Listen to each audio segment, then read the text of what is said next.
Ladies and gentlemen, welcome to the first episode of the pod in 2026. New year, same pod. Hopefully the same fun. Let's hopefully we have a good year on the pod I think so. together as well as in our own individual lives.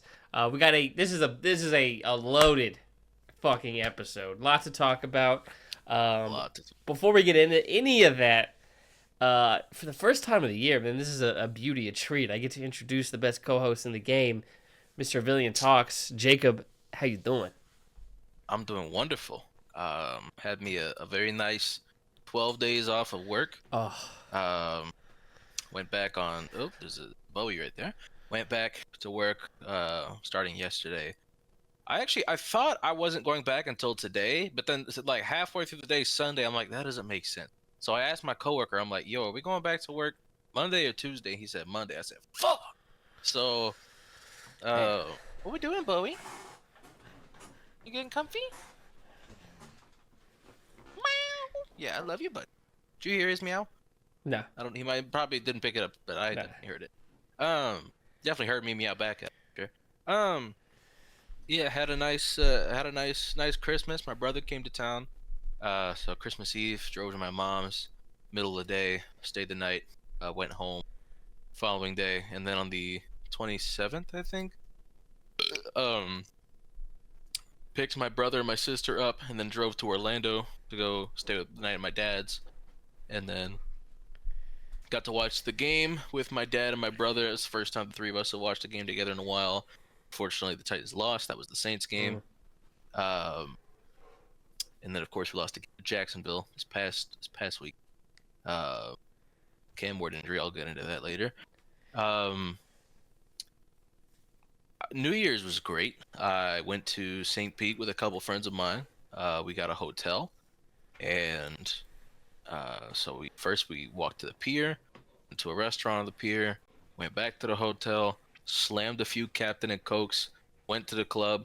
$50 cover at the club because of New Year's prices. Our usual club had a $100 cover. So we went to we went to a different one, $50 cover instead, and had a good time. They had the Ohio State Miami game on at the TV at the club, and as we got to the club, the game had like 4 minutes left in it, and Miami was winning. So I was fucked up at the club hitting the can wheezy, bro. I was I was hitting that shit the whole time, and then I'm dancing. This other guy joins us. He starts dancing with us. I think I don't know. I was hammered. I think some stranger was dancing with us. Totally fine. I don't mind people dancing with me at the club. That shit's cool. Especially, I mean, everybody's got liquor, so it's we're all having fun. Um, I'm dancing right on a wet spot. I see it, but I'm so drunk. I'm like, I fuck. Somebody spilled their drink, but I'm gonna dance. I'm gonna dance anyway. I slip and fall once, land on my ass. It's fine.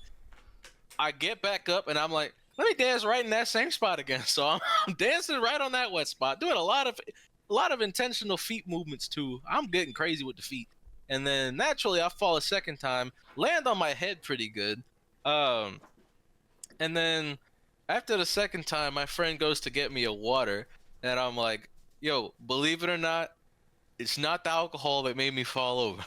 The floor was wet, but I mean, really, the alcohol is the reason I didn't mind being on the wet. Probably, if I was sober, I'm sure I would probably moved. So, whatever. I mean, I had a good time. I had a real good time. Went back to the hotel, got some cheesesteaks because we were hungry as fuck. Because neither of them ate much at the restaurant, and I ate like a penne with shrimp. Portion wasn't very big. That shit was $20 too, and it wasn't even that good for real. Um, the drink they served at the restaurant was pretty strong though, because I hadn't had much to eat, and I hadn't had any liquor yet though, and I, had the drink at the restaurant before we went to the hotel. I was already buzzed just from the drink I got at the restaurant. Like they did not shortchange me on the rum in that one, so that was nice. Um, and then after that, just mostly at the house. Last few days, I joined my friend's Steam family, so I got to play Dispatch. Mm. We'll talk about that later for the Yes, what we've been sir. on Yes, segment. sir. We will. Uh, Absolutely, but We've been yeah, it on the was a same fun shit. experience. Fun experience. A few more games too. I've been playing recently that I've been meaning to play that I don't have to pay for now. One that I what do you call it? Kingdom Come Deliverance 2 came out all the way back in February, I'm pretty sure, and I still hadn't played it yet. Because I'm replaying Kingdom Come Deliverance 1 right now, and I'm almost done with the replay. I haven't touched it in like a month. But I want to finish that playthrough before I play KCD 2. And when I do play the second one, I'll be sure to talk about it here. But yeah, hanging with the cats mostly the last few days. Onyx was very cuddly, and I knew right away, oh, she's gonna be mad as hell when I go back to work. The past 2 mornings, she hears the alarm go off and she loses her fucking mind because she knows I'm about to get up and leave, and so she's pacing back and forth right next to me on the bed, and she's meow, meow, meow, like she don't want me to go nowhere. Yeah, I'll talk about you. She's sitting right next to me and she's looking up at me. She knows I'm talking about her. It's crazy that I adopted a second cat because my cat, who I thought was clingy, I thought he needs another cat so that way he don't mind it when I'm not gone as much. I somehow ended up with a way clingier cat. Yeah. Who won't even let me go back to bed. Because I got multiple alarms, right? Because I sometimes I'll be sleeping through them. I can't lie. I stay up late. I got 3. Sometimes, Well, 3 with the snoozes. I got like 8 or 9. Like because I will sometimes miss the first 3 if I stay up too late. Like last night I didn't go to bed till almost 2 o'clock. I missed the first alarm. I'm not gonna lie to you. Dog. Yeah, got up at 5:30, went to bed at 1:45. Shit happens. That ain't good, man. That's not good, bro. It's not good. Nah. I've gotten a combined 7 hours the last 2 nights. Oh my god, I would actually kill myself. Yeah. Hey, the urge is there. The urge has been there. No, it's all good. But, baby. Yeah. But like as soon as she hears the first alarm go off, she's like, "Hell no, you ain't going nowhere." She'll follow me all the way around the house until I leave. She'll be at the door when I'm gone, and then I get back home. She's always at the door when I get home. Mad as hell that I was gone so long. So silly me thinking, oh, I'll just get my cat a cat. They'll keep each other occupied the whole day. Everything will be fine. No, the second cat cannot stand to be without me for too long. So,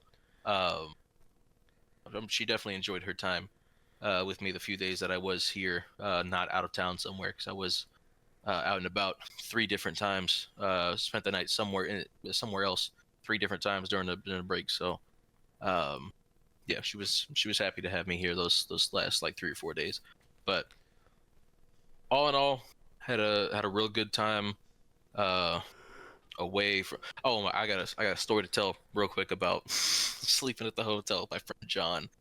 John keeps his apartment at like 74, which too warm for me. I do not want to be like I run hot. I don't want to be. I could do that during the day. I can't sleep like that. I could do that during the day. I could not sleep like that. So the apartment or the hotel was at 72 when we got there. I passed out drunk as hell, obviously, right after the cheesesteaks. It's like 3 a.m.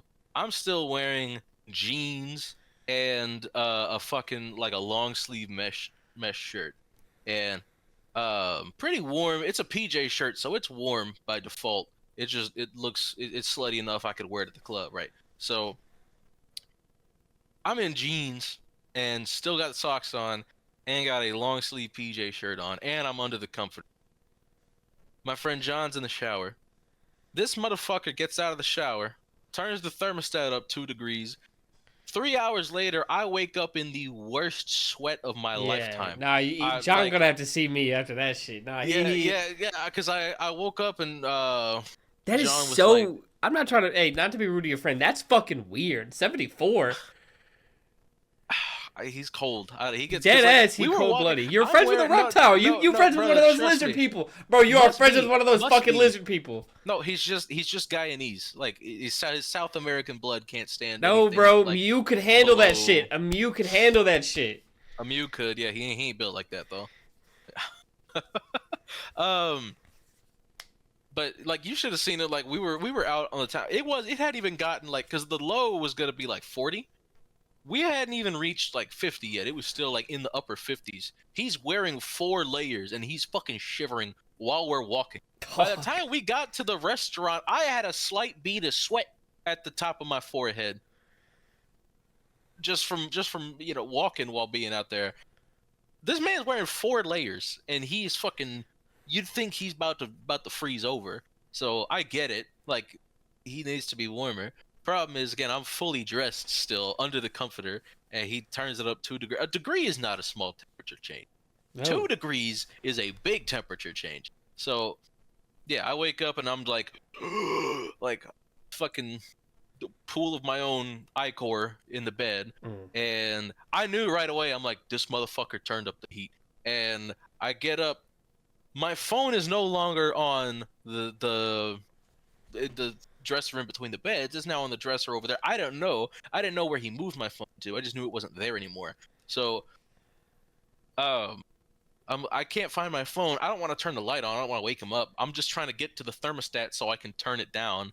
I got to the thermostat. I can't see anything. I'm like, how the fuck does this thing work? Eventually, I gave up. I just took everything off except my underwear and then only slept under the top sheet. And I was still warm, but I survived. The next morning, he was like, when I woke him up so we could go get the breakfast before it closed, he was like, you snore loud as shit. And I'm like, you turned the fucking thermostat up, so I guess we're eating. Yeah.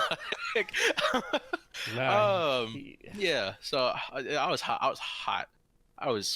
You were hot and was probably like, fucking heated. I would have been. I mean, like, playfully, I wasn't like mad at him. I was going mostly because I knew, like, as soon as I woke up the first time, like, I know he turned it up. I just can't prove it. I know. I can't fucking see. I know. In the moment, I'd be legit mad as fuck. Like, obviously, like, it's not actually a big deal. Like, you laugh about it later, but in the moment, I'd be fucking. When I first woke up, I was mad because before I got the confirmation. Then when he told me, I'm like, yeah, I'll fucking do it. And then it was just like, yeah, whatever. But like, yeah, I woke up and I'm like, I know this motherfucker.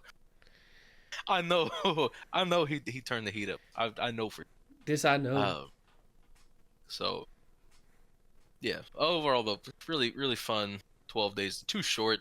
I need more time. Like, I get my sick time resets. I got like 5 sick days. As soon as the year starts back up, I'm already ready to just schedule an entire week off. Just go do something else.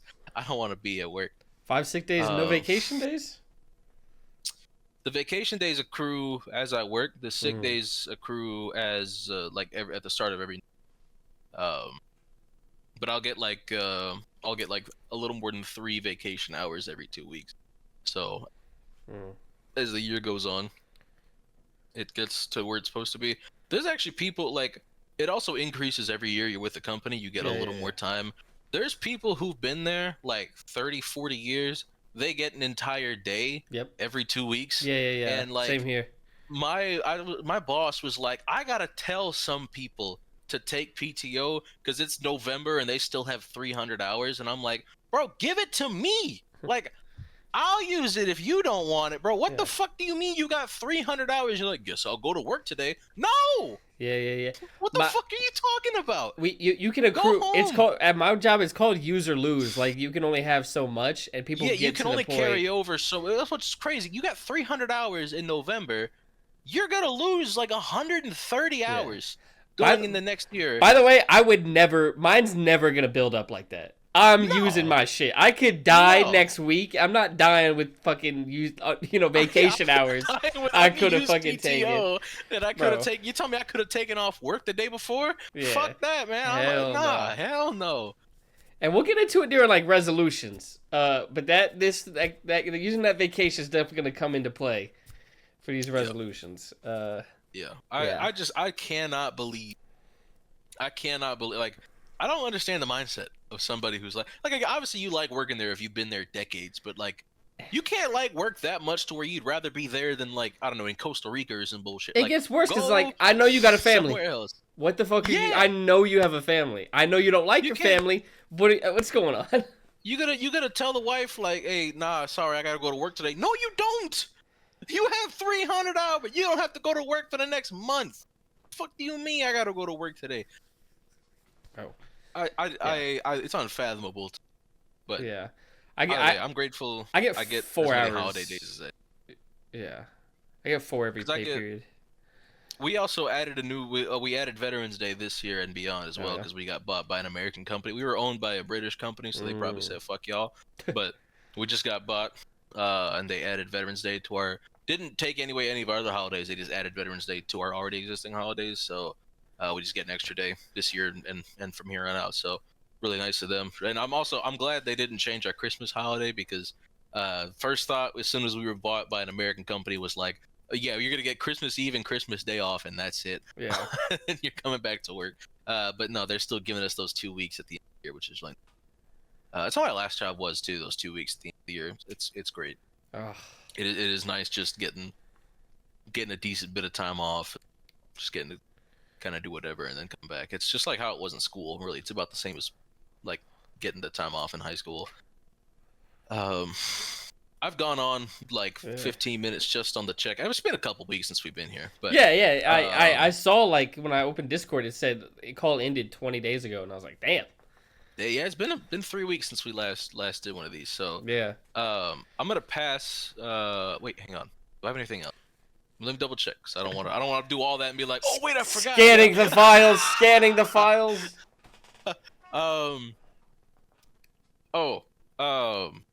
Okay, all right. This is another week of Wacky Dog Say Something Funny. Actually, I have something serious on my mind. Okay. I'm going to talk real quick about U.S. intervention in foreign affairs. Okay. So, we're going to bomb Venezuela. So, we bombed Venezuela. We also kidnapped Venezuelan president and wife. Well, I'm not going to sit here and defend the dude. No. Yeah, he sucks. It's not about him. It's about, like, more often than not, we just tend to make shit worse when we do that. It's not even more often than not. It's like literally every time. We've done this almost 80 times in the last like century, and we always leave these places worse than we found them. Like, Iraqis celebrated when, we overthrew Saddam Hussein. Do you think they were celebrating when we were still there, like, years later? Yeah. No. No, they were there to get rid of us a long time Jacob, ago. this time it's different. It's different because they're actually being transparent about what they're there for once. They're admitting it's about the oil. They know damn well. They're not even trying to hide it this time, but people just don't give a shit for some reason. You know what I respect is honesty.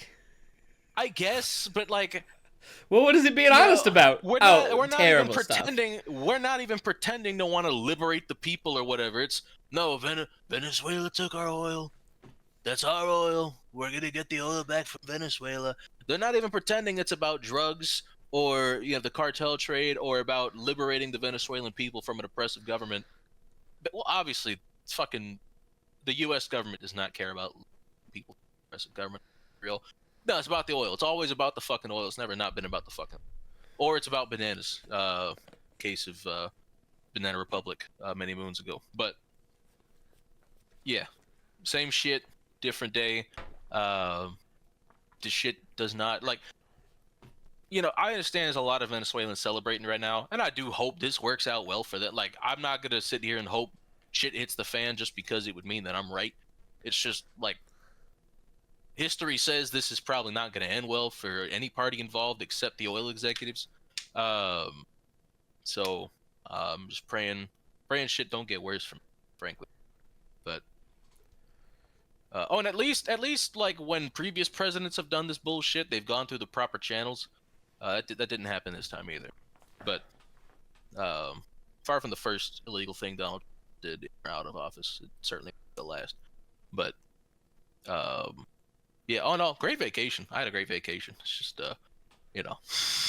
some crazy shit happened over the weekend. But oh, by the way, that day was also like the deadline for them to explain the redactions in the Epstein files. Yeah. I wonder if anything big happened that day, maybe to distract us from them doing that part of the job. Can't quite put my finger on it. That's how it be. Floor is yours. Go ahead and give me all the details. I had a 9-day vacation from work, which was pretty gas. Got to see my family, got to see my nephews, had a good Christmas. Got friend zoned while waiting to open gifts with my family, like the day after Christmas with my grandparents over there. Not ideal. Had to go back to work, which sucks. But it's the end of the year work was pretty chill just because like a lot of people were gone. But Yeah. That video, that 6.5 hour long Power Ranger video is out. It's doing pretty well. I think it's got like 500 views right now. Good bit of comments, I'm gonna 25 put that likes. thing on after we're done here. Yeah, it's pretty good. Yeah, good video. Would recommend. And then I'm gonna start having some cooking videos. I already recorded one. Fuck yeah! Because when I moved out, my mom gave me a cookbook, of like families like recipes and stuff, and like so I'm gonna go through and cook each item. So hopefully I can get it edited tomorrow, make a thumbnail. So hopefully this Saturday, the first cooking video will go up on the channel. I'm not that experienced in cooking. Like that's also kind of the draw. It's a little bit more like I misread the recipe at one point. I actually like portioned out double something I needed that was hard to. It involved honey, so it was like sticky and I was like, oh fuck, I don't need this much. But yeah. Yeah. So yeah, so cooking videos on the channel. Look forward to those, ladies and Very gentlemen. excited for those. Yeah. This weekend I'm gonna finally record the Nuzlocke video. What? Record it. Hopefully it doesn't take me long to make, which it shouldn't. Most of the pre-work is done, like making the graphics. I'm like halfway through with those, like all the transition graphics I do for those videos. Music's picked out for background music. So hopefully it doesn't take me long to make. And then we can finally start streaming the next one, which would be a lot of fun. But yeah. In the meantime, I need to get back to my Pokemon White randomizer. I gotta finish that. Like, I haven't played it in months, but like, yeah. that Chandler was putting in work. I was having fun. I should do that because I've been meaning to play Gen 5 again. So, just play the randomizer. Yeah. Trying to think what else has really been going on. Oh, I finally got this. I got a new shelf here, and this is where I got like all the game cases and all that, and it let me put some stuff that was like cluttered in my like living room, kitchen area. Because my big gift for Christmas was the Legend of Zelda Deku Tree Lego set. I put that bitch together. It took a while to put together, but I got it. It's so nice. I'm looking at it right now, dude. It's beautiful. Yeah. Yeah, I'm really looking forward to 2026 is going to be the best year on this channel. Like, it's starting off with an absolute banger of a video, and like I'm locked in. We no longer geeked, we're locked in. Yeah, this is my year. The year of the Brayden. Yeah, I've already just because that video came out and I made shorts for it. I've already probably gained more subs this year, like this first week of the year, than I did like some months last year. Last year, real stale growth. Almost nothing. I went into the year with like a 5,000 sub goal.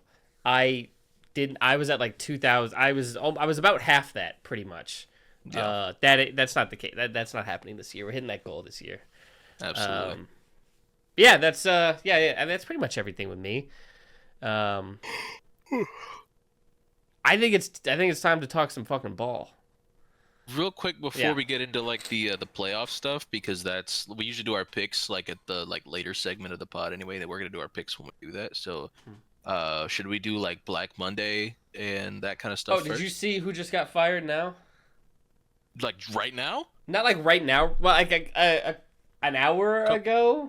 An hour? Oh shit! Was it Bowles? No. Do you want me to wait? Let's play a little game. Hang on.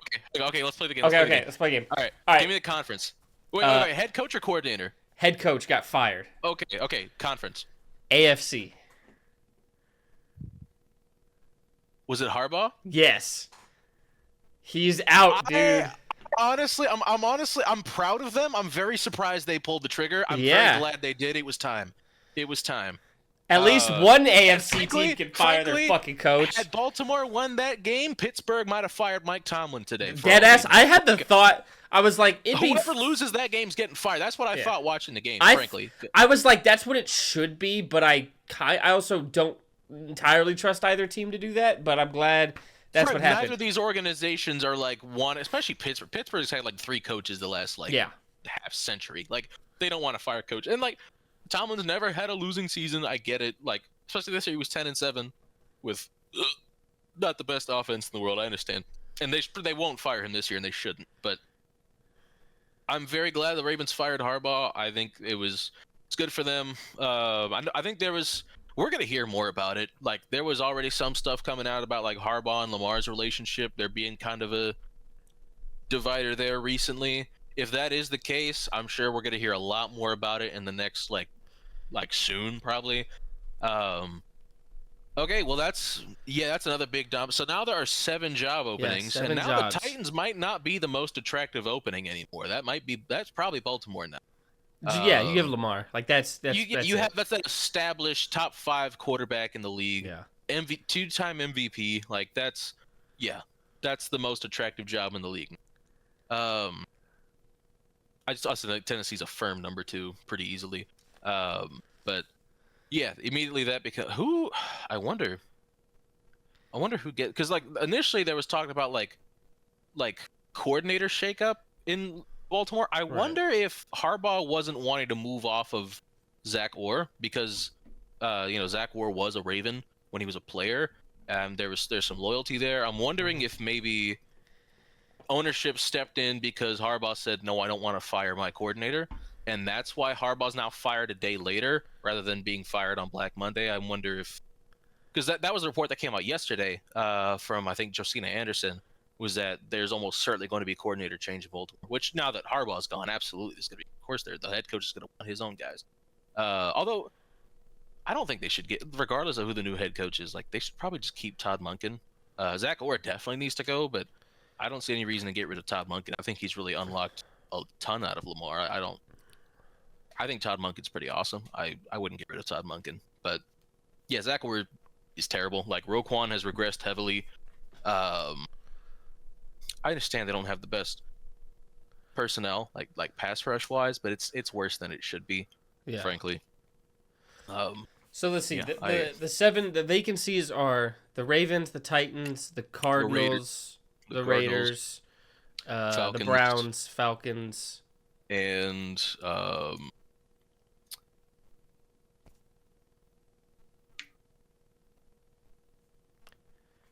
Ravens, Titans, Raiders, Cardinals, Browns, Falcons, Giants. That's right. Giants. All right, those are the 7. Do we want to? What do you want to do? Do you want to match? Do you want to like give a candidate for each team? Like what would be a good fit for him? I'll at least I have a few in mind. Like I think Cliff Kingsbury to the Giants would make so much sense. Yeah. Because I think Jackson Dart probably needs a coach like Cliff Kingsbury. Like maybe I don't want to be like disrespectful, so I'm not a Jackson Dart guy. Yeah. But he is quite gimmicky. Like the shit he did well, it was the out of structure. It was the like I'm gonna nosedive directly into this linebacker. Like I'm just gonna play nonsense. He's gonna play football. No, he plays fucking football. Backyard foot, but like not like the Cam Ward style of backyard football. He was doing some other shit. I think Cliff and Dart would be a really good fit together. I think Cliff would get the most out of Jackson Dart. I think that would be a match made. I would really like Stefanski in Atlanta because I think he would just let Penix sling it because that's what Penix wants to do. Bijan just had an incredible year. He might have an even better one next year if Stefanski's the head coach. I like this. That's a good pick. Yeah, I really like what Atlanta's offensive personnel would be so good for Stefanski. I think that would be. You don't have to change a whole lot if he's your head coach there. Not on the offensive side of the place. I'm gonna say Chris Shula to Tennessee because that's just who I want us to hire. Right. Hopefully taking Raheem Morris with him to be the defensive coordinator. That's a very strong possibility now. I doubt Raheem Morris gets a coaching job this cycle. No. So yeah, I would say Chris Shula in Tennessee. Raiders. That's a fun one. That could be a Clint Kubiak destination. I'd like to see him with Mendoza. I think that'd be cool. I don't know if like organizationally they're the kind of team that would hire a Clint Kubiak. They haven't really been in the past. They like their retreads. They like their like I don't know, older guys who've been around That's longer, true. like which maybe is an indicator that they should do something different this time Yeah, around. But they like, obviously do they, should. do they know that? I don't know. Yeah. I can't tell you that for sure. But I would like Kubiak. You know, I can't predict where anybody's gonna go truly, so I would like Kubiak to They get fun. Stefanski.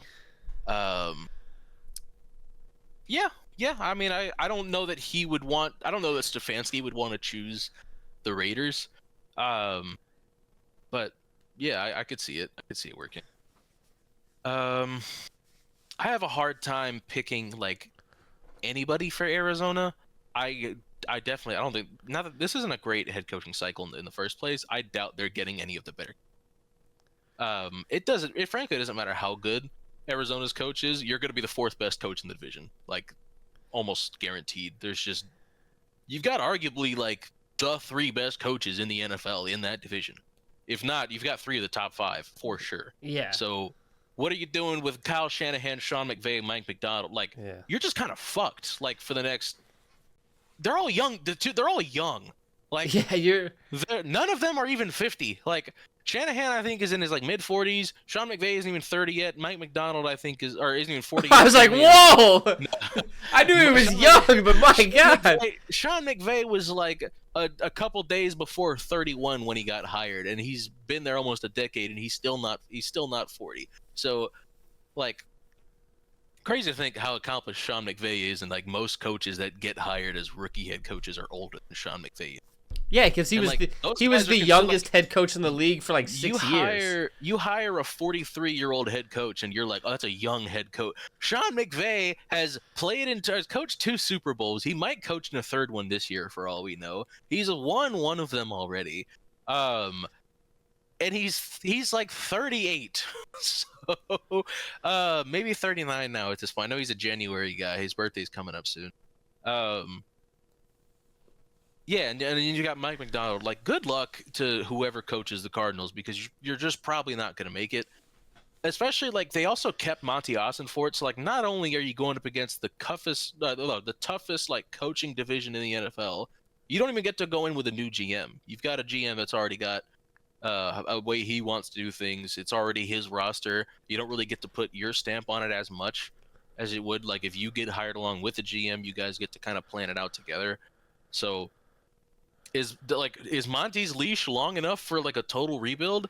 Because I don't see the point in keeping Monty unless it is, and I don't know if he's done enough to earn that kind of leash. So it's like they might fire Monty next year if they win only 3 games again. But like that's kind of what they need is to win 3 games again next year because they're not in position to take a quarterback this year because the Jets are going to take Dante Moore at number 2 and the Raiders are going to take Fernando Mendoza at number 1. Ty Simpson's probably not even going to declare, and even if he does, he's not worth taking 3 overall. So, and after that, there's nothing else. I mean, this is a very shallow quarterback class, which I think we're going to see more and more in the NIL era. Like, Laura Sellers went back to school, Brendan Sorsby went back to school.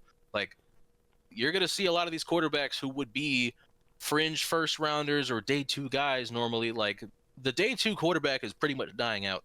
Like, you've got your rare guys like Tyler Shuck, but Tyler Shuck was a 6th-year senior, or not more than that, I think, because of the injury, the medical red shirts. Like, he was in college for like 7 years. Yeah, he came out at like 25, 26.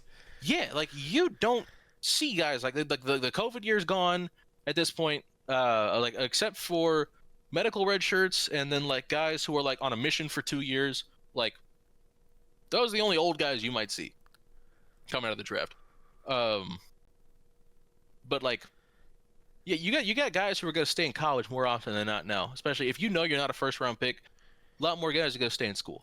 So quarterback class is very shallow. It really is. It's 2 guys, and like one of them, like I feel like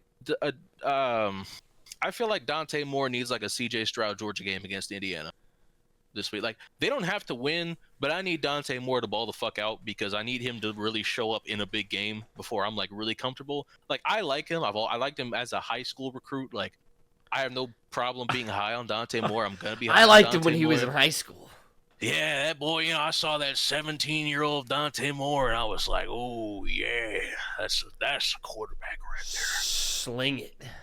So, like, I'm going to be higher on Moore than most. I already know that. But I would like, it would be so good for his national profile because there's still a lot of people not really on Dante Moore like that. A lot of the NFL guys are starting to, like, Mel Kiper has him as his number 1 player in the class, which is pretty awesome. I trust Mel Kiper with my life. If Mel Kiper's ever wrong, strike me down and kill Jacob. Oh, hold on now. I'm not ready to die about Mel Kiper. Kiper's not my favorite talent evaluator in the world by any means, but he is very plugged into, like, what the NFL's thinking because he knows a lot of people who know a lot of people. And this happened recently. It's kind of like, I thought this was odd. He put Jermod McCoy in the first round of one of his mocks. Naturally so, Jermod McCoy, I think, is going, like, I could see him going all the way up 5th overall to the Giants because he's that kind of player. But he did miss last year with an ACL tear. He put him in the first round of a mock, and he got feedback afterwards like Jermod McCoy might not even go first round. That's insane to me. I can't fathom Jermod McCoy falling, because what corner is going over? Like, Mansour Delane, like, he's not a very toolsy guy, and, like, I'm sorry, like, I want my corner to be an athlete with long arms. Like, yeah. If I'm taking a corner in the first round, he better be fucking athletic. Like, I'm not taking a corner who can't hang, like, downfield. Not that Delane can't. I would trust Jermod certainly more than I would trust Mansour Delane. The biggest hang up with Delane is certainly the traits, because obviously the technique is there. That's why he's going to go as high as he is. Like, Jermod might not even go before his teammate Colton Hood, which, like, any Vols fan will tell you, watching Colton Hood this year versus watching Jermod McCoy last year, Colton Hood is a good corner. Jermod McCoy is the better player. But I don't know, maybe the recovery time was longer than expected. Maybe that's scaring some teams. But it's just, I mean, like, crazy to say it's just an ACL tear, but, like, it's 2026. Yeah, like, no, ACL tear it's for just a guy an his ACL age tear. is not career threatening anymore. Not for a 20-year-old. Sorry, like, that's ridiculous. Yeah. So for that to, like, maybe there's something else. I don't know the guy. Like, I can't say what is or isn't. But, like, I have a hard time believing Jermod McCoy won. But anyway, I'm getting a little off topic here. What are the fits? So I gave Stefanski to the Falcons. I gave Kubiak to the Raiders. You're blanking on the Kingsbury to Cardinals, Giants. Yeah, so that is just, like, whoever's left. Cleveland as well is a tough Ravens. one. I think those are the 3 you haven't. Ravens, I could. Because you haven't had to think about that one really yet. No, because I really didn't think they would do it. Honestly, I'm proud of them. I'm really proud of them. Bones Fossil. Would do it. Yeah, fuck it. No, get another special teams coordinator up in there. Bones, I think there's a good shot Bones stays in Tennessee, regardless of who the next head coach is. Like, Bergonzi had his presser today, and he actually got asked about Bones Fossil. He was like, ultimately, I'm going to leave it up to the head coach, but Bones was phenomenal this year, and we'd like to have him back. Which, you know, could be just GM speak, whatever. Like, oh, he did some nice things. We'd like to have him back in the building. But, like, you know, the Titans had one of the best special teams in the league this year, and that was in no small part due to Bones Fossil. So, especially night and day difference from how awful it was last year. I hope the new head coach keeps Bones. I would love that. But as far as, like, God, I don't know if Baltimore is going to want to take that kind of swing.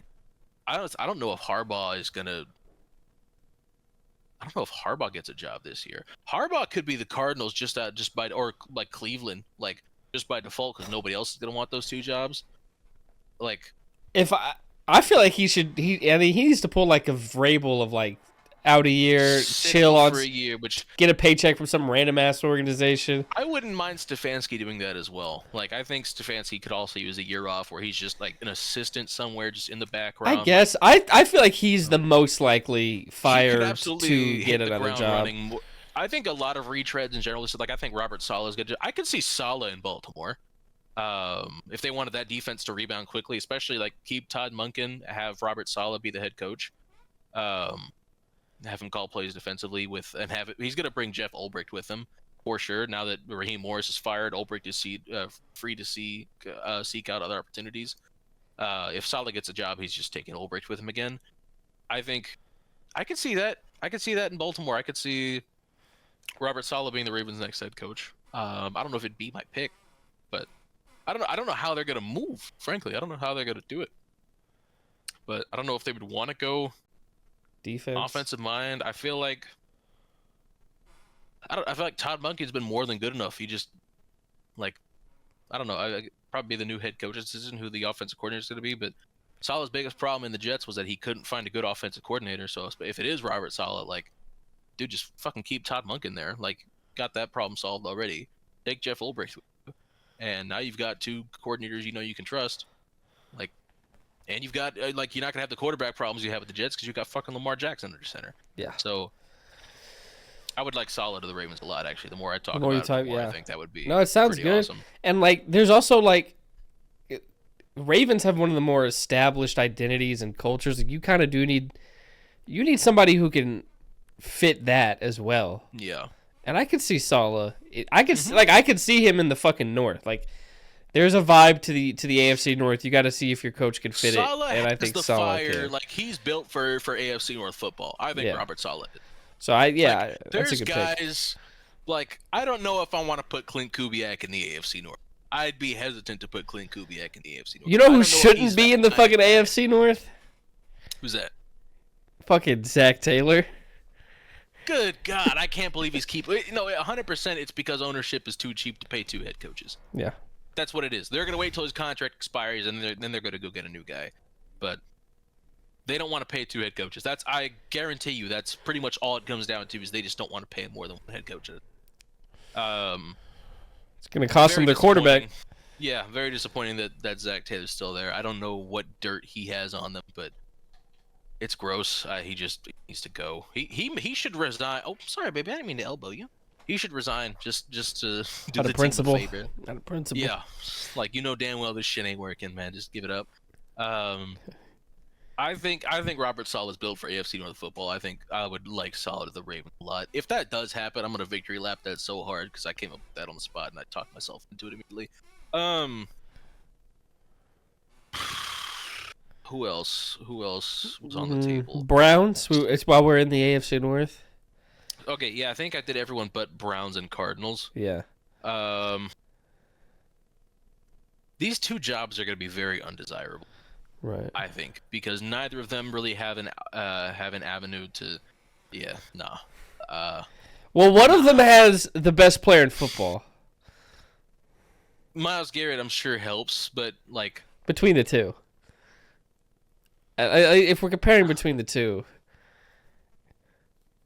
and also, yeah, the Browns' job may be slightly more because also that division is worse. Like, is definitely worse, but also like. Ownership is so bad. Like having That's Jimmy, true. like you're not gonna be able to do what you want to do. You've got Jimmy. Plus another case of like, I don't understand firing Stefanski and not firing Andrew Berry, but whatever. Both teams you don't get a new GM. You've got bad ownership. You've got a tough division, even though the AFC North wasn't necessarily very good this year. It's still not gonna be easy to win next year. Pittsburgh's always going to have some bullshit. And then Baltimore's going to be probably a lot better next year. They're going to be healthier. Baltimore. Better head coach. So maybe. Hopefully. We'll see. I think in general, I'm not a retread guy. I think generally if a coach fails, he's probably already shown you who he is. Cliff Kingsbury's failed as a head coach twice. I think people forget that. Like he was bad at Texas Tech, and then he was bad in Arizona. Failed like upwards. you want to make him bad a 3rd time? Like I don't. I think if someone, depending on especially depending on how young they were when they had the head coaching job, I think they can learn and get better. Because what? Bill Belichick was a head coach before he was with the Patriots. Wasn't Pete Carroll a head coach before? Very slim. I know, bad time to bring up Pete Carroll, but historically. Yeah, but when Carroll got his 2nd shot in the NFL, it was after he won a national championship in college. So that you got to do something like that. Same with Jim Harbaugh. Like again, got his 2nd shot in the NFL after he won a national championship in college. So it's like so you got to do something clearly like established that that level. he can lead a team before coming back. So like if Cliff went back to the college ranks and won a natty, okay, sure, go ahead. Maybe let's see what he's got. He hasn't done that. He's just been a really good offensive coordinator since then, which to his credit, it's not easy to be a good offensive coordinator, so good on him. But, the thing that with retreads, Well, to be fair, Zach the Cardinals Lyons, have been worse.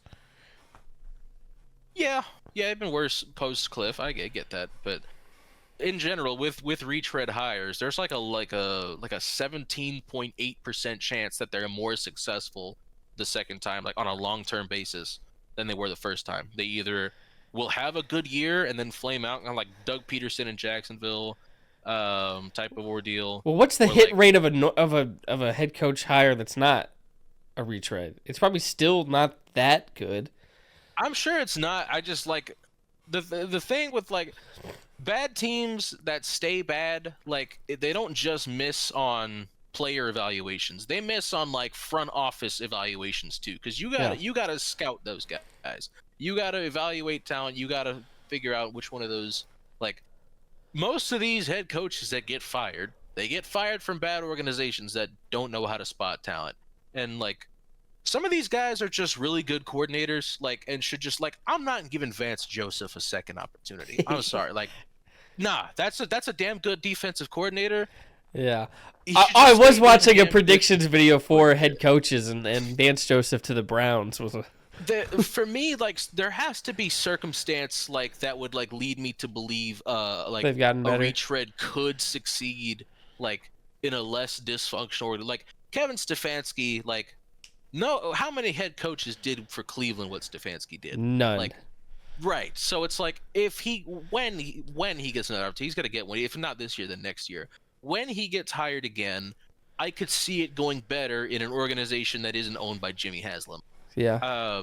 Robert Saleh, like Woody Johnson's son, was using Madden ratings to scout players, and Aaron Rodgers was just like Joe Douglas was just bending the knee to Aaron Rodgers, giving him whatever he wanted. Saleh couldn't even keep his own offensive coordinator. He had to fire Mike LaFleur and go get Nathaniel Hackett. Like Nathaniel Hackett of all people. Like this there's circumstances like Saleh getting a second opportunity makes sense because the Jets fucked him. Jets completely fucked him. Like Stefanski getting a second chance. Yeah, Cleveland fucked him. They gave him a quarterback he didn't want in Deshaun Watson. That was a Jimmy Haslam and Andrew Berry decision. That was the worst decision in NFL history. That was, yeah. It was bad process when it happened. You knew he was a rapist. Yeah. You didn't know he was gonna play like shit and then have his Achilles get blown smooth off. You knew he was a piece of shit. Like you frankly got what you deserved in that operation. Yeah. And then you scapegoat the head coach for it when it ultimately falls on your ass, and then you fire him. And now you're relying on a 5th round rookie quarterback. Yeah. Which I'm not that Stefanski's blameless for 8 wins in the last 2 years. I'm sure. Like part of that is, but like I'm sorry, he can't be the only one like that faces any kind of reprimand for this. Like I can't believe Andrew Berry still has a job, but like yeah, so that's another one I could like. There has to be specific circumstances around their first job that would lead you to believe, okay, like Mike Vrabel in New England this year, like everybody understood why he got a second opportunity. There was success in Tennessee before there wasn't. Eventually, last 2 years obviously were a struggle, but there was reason for optimism, and obviously they were proven right. They won 14 games this year. They won more games this year than Mike Vrabel did in any season in Tennessee. Best year of his career as a coach, his first year. Like, I could see Robert Saleh winning more games year one in Baltimore than he ever did with the Jets, easily. That's yeah. Well, yeah, yeah. They would only have to win like 8 games. From the Jets to fucking Lamar Jackson. They could win like 11, 12 games with Saleh next year, and I wouldn't bat an eye. It would make so much sense. Stefanski, in a lot of places, I could see them winning a lot more games and being like, okay, yeah, that makes sense. The last retread where I'm like, I'll consider it is only because I'll say Brian Flores, because not that I don't think there may have been some merit to like him maybe being kind of a dick to some of the players, but like, let's be real, he was right about Tua. You gotta admit it. And it's like, not only that, gotta start to question like Tua not being able to handle that. Maybe that was a bigger sign. Not saying Brian Flores was, because I don't even know the extent really. Right, not there. Right. Like, and it wasn't just Tua. It was more than that. It was like there were more players that were not cool with the way Flores was maybe handling certain things. Like not that Flores couldn't have done it better. I wasn't in the building. I couldn't tell you all that was said. Yeah. But not only was he right about Tua, like he wanted Herbert. It's on record. Brian Flores wanted Justin Herbert.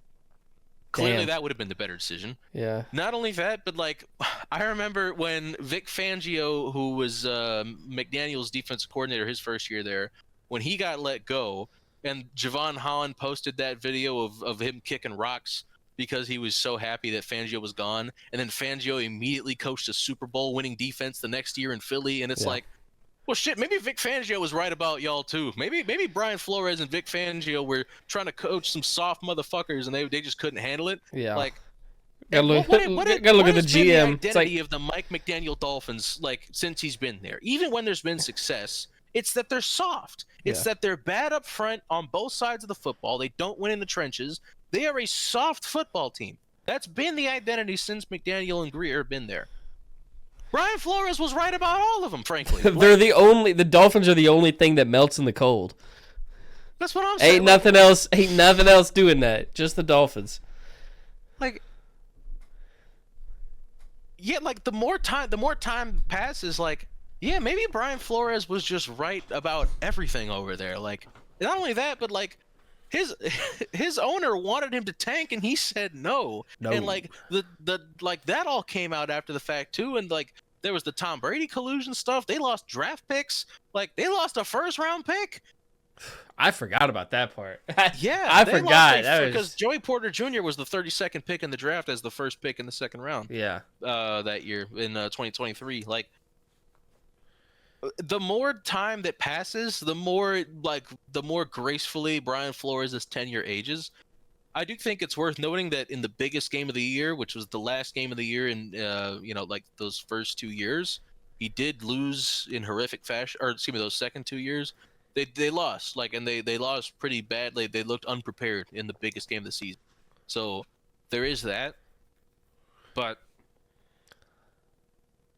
like, yeah, the more time that goes, I also like Flores does such a good job in Minnesota with that defense, and yeah, that's another one. Like, those are the three guys: Kevin Stefanski, Robert Saleh, and Brian Flores. Where I'm like, okay, if you give that guy a second opportunity, I understand it, and like to some extent, Cliff Kingsbury as well. If you like, he's a young guy. Again, like I said, the fit specifically with Jackson Dart, it makes sense.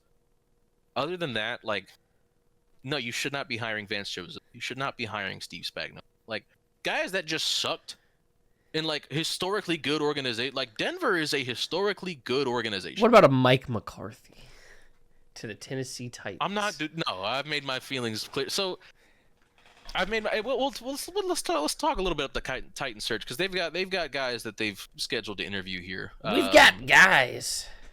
They've got some guys lined up.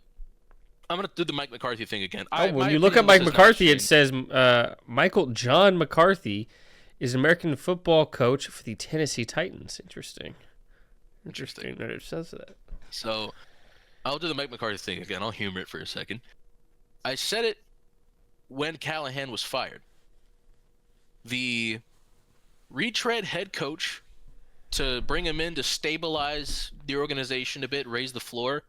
That was Mike McCoy's job. That's why you fire Brian Callahan a month and a half into the season instead of at the end of the year. Because you have a guy like Mike McCoy in-house who has done this before, knows the expectations of the job, can maybe raise the floor a little bit, which I think he did, in all fairness to him.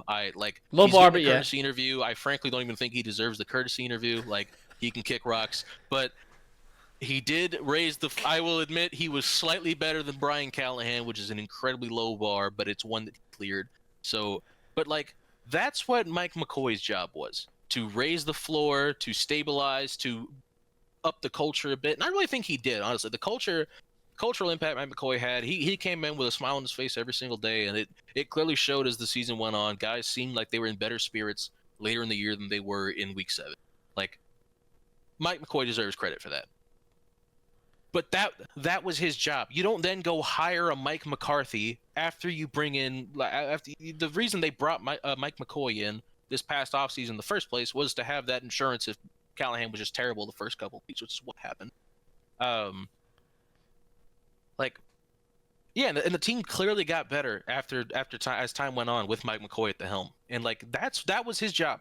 Make the stabilize the culture, stabilize the locker room, raise the floor. He did all those things. Good for him. You don't then bring in like a floor raiser after the fact as well. You don't hire a fucking Mike McCarthy or a Matt Nagy or whatever. No, go take a shot. Go get a Chris Shula. Go get a fucking Jesse Minter. Go like Anthony Campanile. Go get one of these younger guys, hungry guys, energetic guys who like take a risk. Take a risk. Like, I don't want to hire a floor raiser in like Mike McCarthy or Matt Nagy, and then like fire that guy as soon as Cam Ward becomes extension eligible. That's bad business. I do not want to have a third head coach right as Cam Ward becomes extension eligible. I don't want it. Fair. Speaking but of that's Cam what Ward, you're getting. I'm glad. Yeah, exactly. That's what concerns me. The AC joint sprain. I need bad things to happen to Foye Oluokun. I really do. Simply no reason for him to adjust his angle after he saw Cam Ward going to the ground.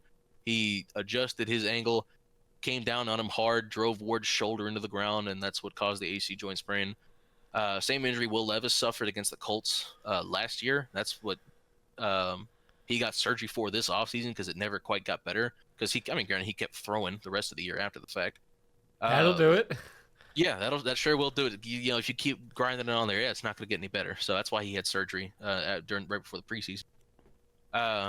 Cam, the initial report was that he's not going to need surgery, but even Cam said he's not sure he's not going to get surgery because if you do, the 12-week rehab and then find out if it's not better, you're going to need the surgery.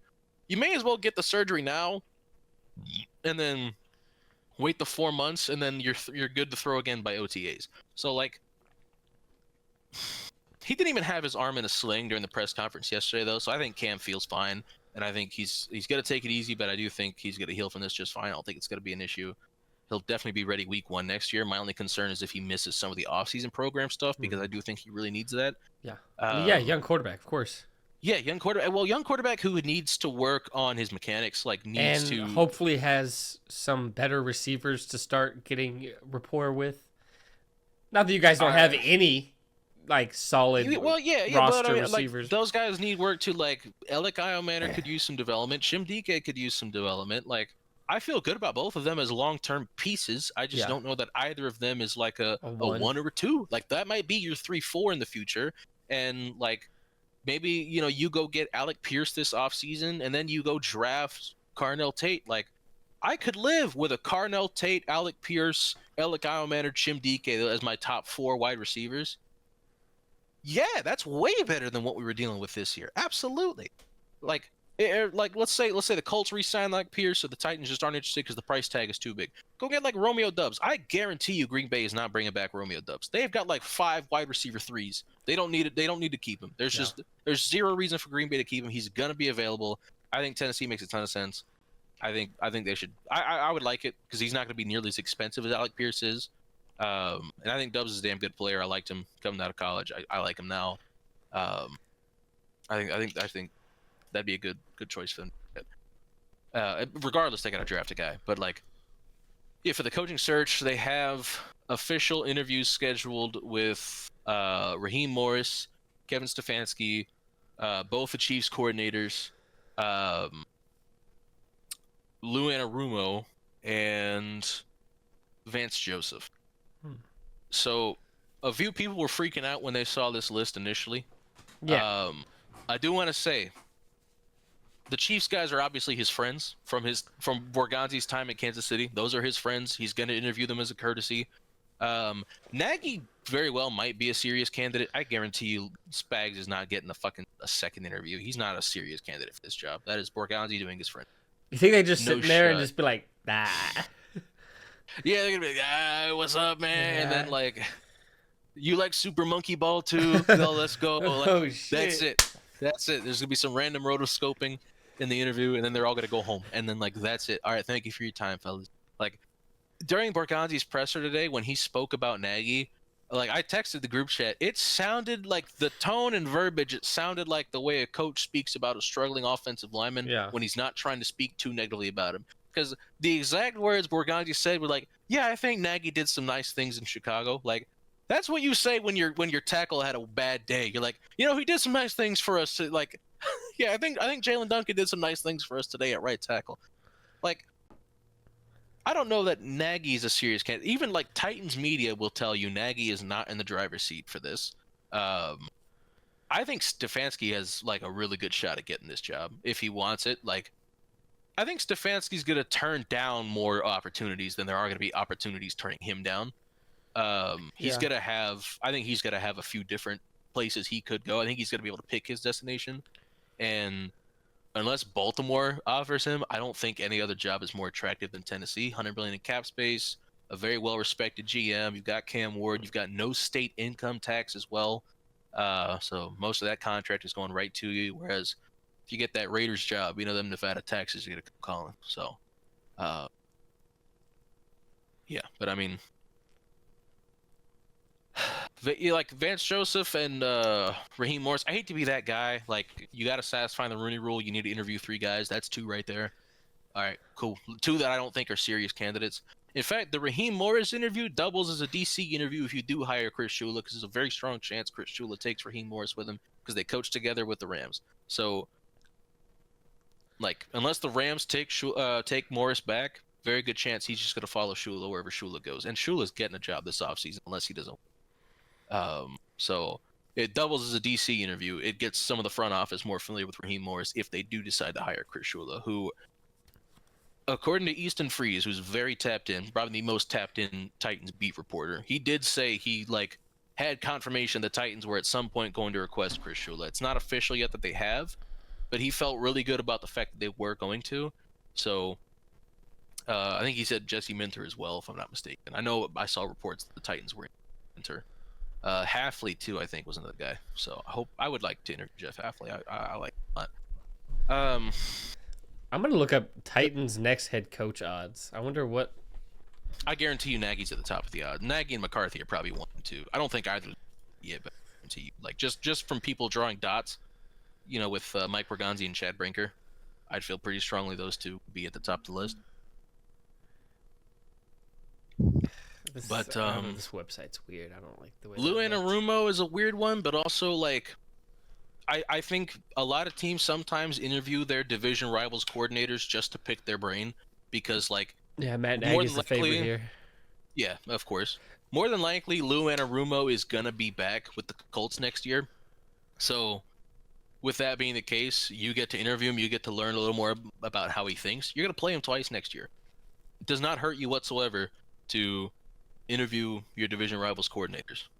So that's fine with me. Again, like I don't think he's gonna be. He was scapegoated in Cincy last year, which was unfair to him. But like a guy that was just fired a year ago, I don't think he's suddenly gonna become a head coach a year later. Like I don't think he did like a good enough job in Indy for that to be the case. Plus, he got some interviews in Cincy when he was DC there, and he never got a job then. I doubt he gets one. So yeah, I'm still waiting for them to request the only head coach they've requested so far who I would be okay with hiring is Stefanski. Everybody else, I'm just yeah. Another good thing about hiring Stefanski is that every time Cam Ward has a bad game, I can say that Stefanski's sabotaging him. So that's nice. Nothing will ever be Cam Ward's fault if you do hire Stefanski, so that'll be fun.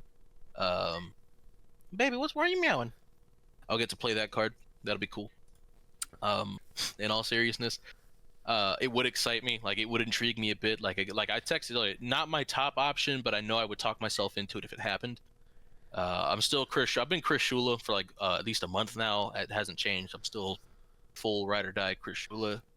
But we'll see how things unfold. We'll see who else they decide to interview. It's still very early in the process, but yeah, I very much want Shula to be in on this job. And I want teams to stop firing people because 7 openings is already a lot. I do not want any more. So Tampa, do not fire Todd Bowles. I think he's the only guy off the top of my head who might get fired still. Onyx, why are you yelling? But real quick, I'm going to turn my lamp on and also get me some more water. That sounds great. And then when he's back, We're gonna be fucking making some picks, some playoff picks, giving out some awards. Some award predictions. I have a couple that are predictive that are all like I have different choices for the award than my predictions, so like I'll give those and I'll make the distinction between the two. But yeah, let me go get some water and turn that lamp on. I'm gonna be right back. Don't you go nowhere. 1 sec. Won't. Well, he's gone. Guys, we need to talk about what the Cowboys are going to do.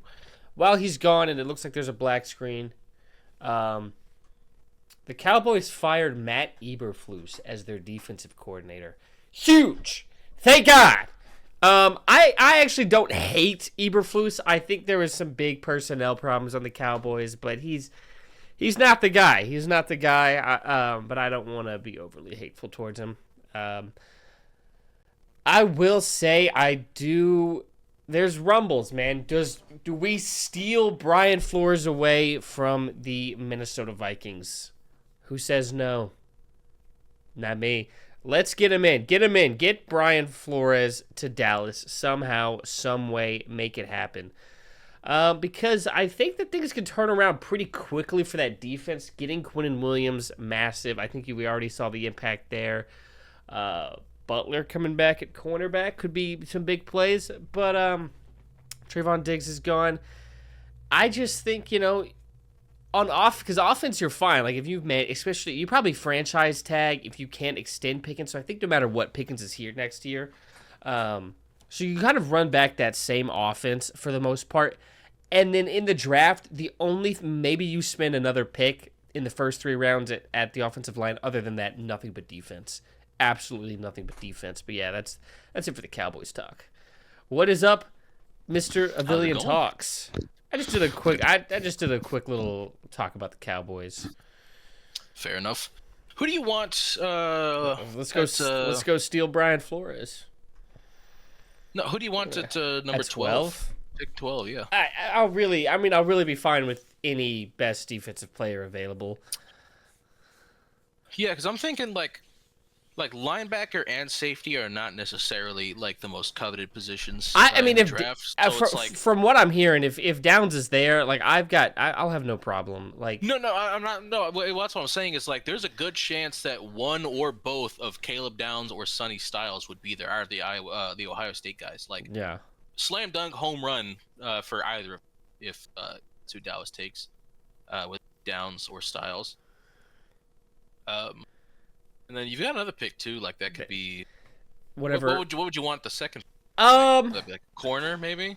Yeah, I would like. Yeah, I mean, there's actually quite a few corners who are going to go like in that range of the draft, so that's probably a good spot. Yeah, I think definitely some defense with 12. Whoever's best available, Downs would be perfect. Yeah, 25. That could be like Avion Terrell, Colton Hood, like that's. Like that range of corner, like that's who's probably gonna go slot there. Yeah. Yeah. I mean, I'm fine. Within the first, because they don't have a second round pick. I'm trying to think what their third round picks are looking like if they have one. If you don't keep Pickens, it's probably wide receiver. If you do keep Pickens, probably. I don't know. I mean, maybe.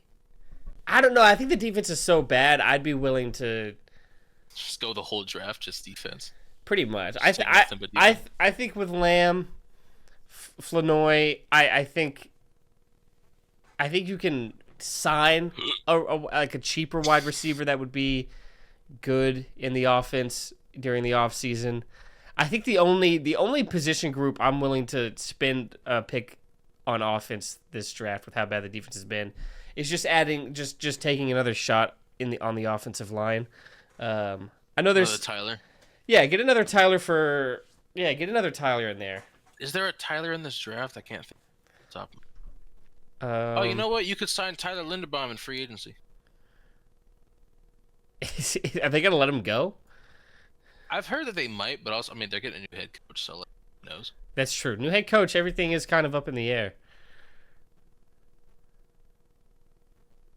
I've heard it's possible that they could walk. Obviously. Yeah, I mean, Hi, hey, Bowie. the more Tylers, the better.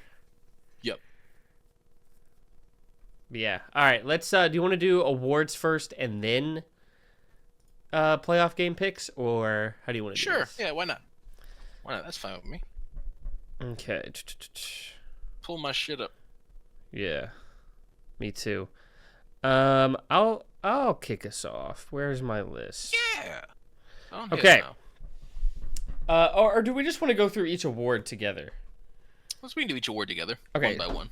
So for MVP, this one's tough. It's a 2-horse race, I think. Definitely. Especially the way the season ended. I thought that one guy could have absolutely just like made it no debate, but not quite what happened. I guess just personally, I want to give it to a division winner, so I went with Drake May, and that pretty much is the deciding factor. Also, there is also the argument of like purely value. It's like May is working with less than like Stafford is with Sean McVay with those 2 wide receivers he has.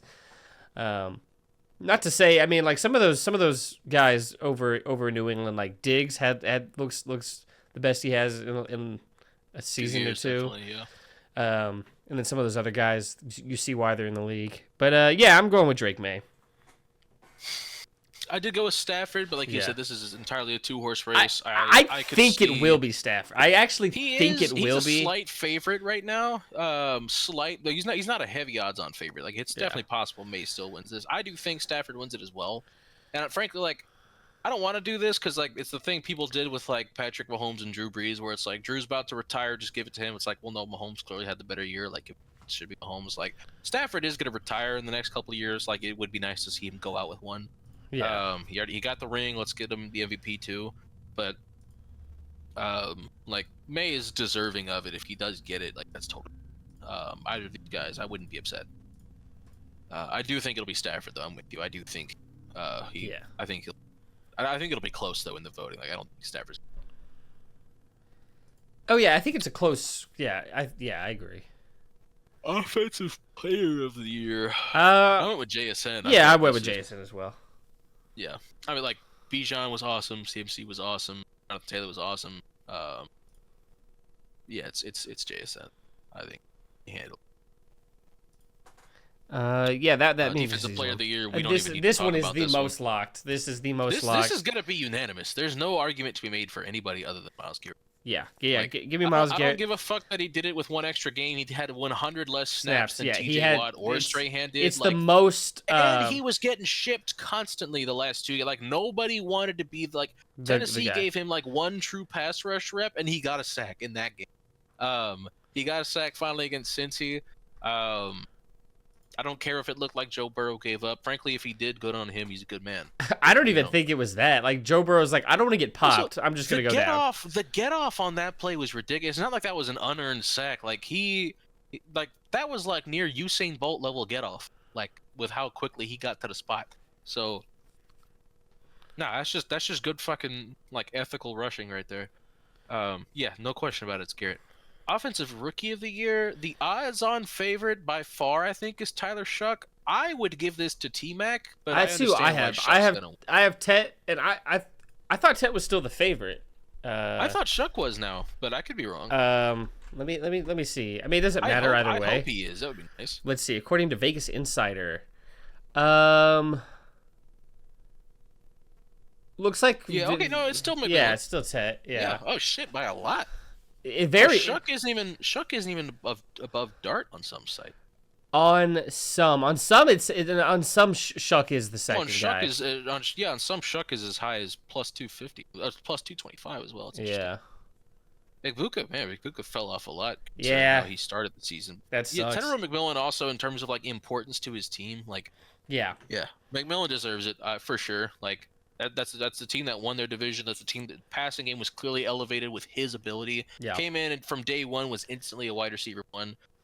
He's that kind of player. Especially, I think some people overthought him a bit. I think we've even talked about this before on the pod. Like some of the conversations around McMillan pre-draft. Like, is he like that kind of prospect? Yes, and I think he proved it. Yeah, I had him in fantasy. because I like to get a good rookie wide receiver, and I got a pretty good high hit rate on these fucking guys. Yeah. So He's a he dog. performed well. He's a dog. Yeah. Defensive rookie of the year. I just went with the odds-on favorite. I went with Schwarzenegger. Yeah, my personal pick would be Nicky Manwari. Schwarzenegger's going to win the award, and Schwarzenegger deserves it probably just as much as he does. Schwarzenegger's been awesome. I like Manwari. I liked him a lot pre-draft, so I would like to see him win it. But Schwarzenegger deserves it too. Like that's not a problem whatsoever.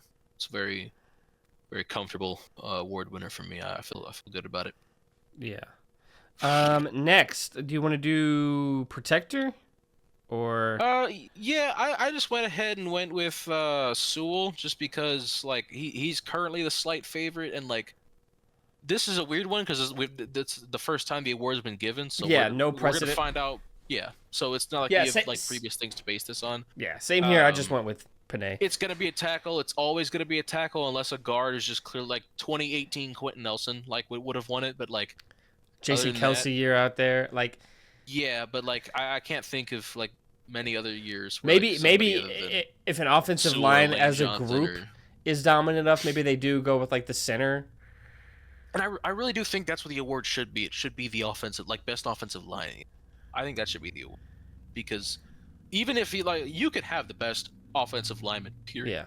Excuse me, you can have the best left tackle in the sport. If the other four guys suck, your offensive line sucks. Yeah. Like weakest link. Oh, you've got four leaking sieves on the other like. Yeah, this guy can handle Myles Garrett. Okay, Myles Garrett's gonna go to the other side now. Yeah, like that's right. Most teams have two rushers they feel good about. Like, yeah, it's just like they're not gonna let Myles Garrett go against your elite tackle. He's just gonna go to the other side. Man, both these tackles are kind of handling Michael Parsons. Oh, he's actually rushing through the middle now. Yeah, they sent him through the gap. Like, yeah, it's like okay, cool. Yeah, so I'm gonna go with Panay. We'll see how that award plays out. Comeback player of the year. I went with Dak.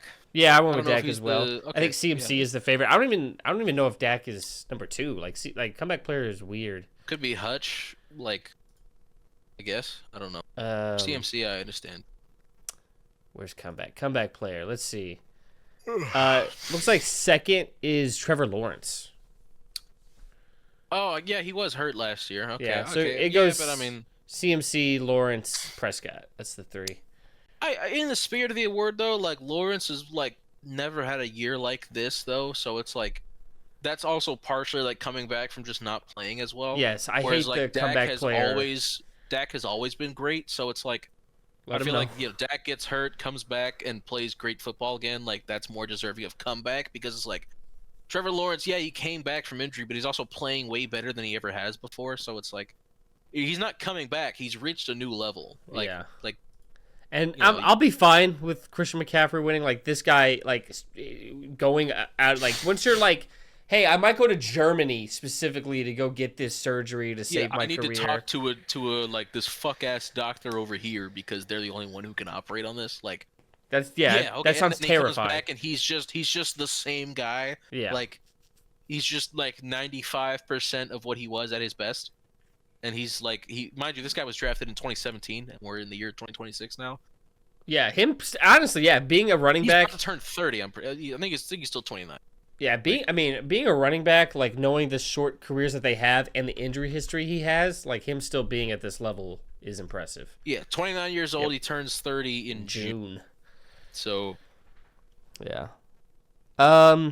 Okay, this is like I think this is the toughest award actually. I think this award here has the most candidates that are deserving, and it's Coach of the Year. Because we're talking Ben Johnson, Liam Cohen, Mike McConnell, Mike Vrabel.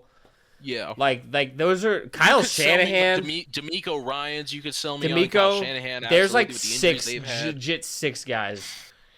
This has been an incredibly like some incredible coaching this year from so many guys. Yeah. Like because that's Liam the thing. Cohen and Ben Johnson turning teams around. D'Amico pulling his team out of an 0-3 start with his side of the ball being the one that carries it.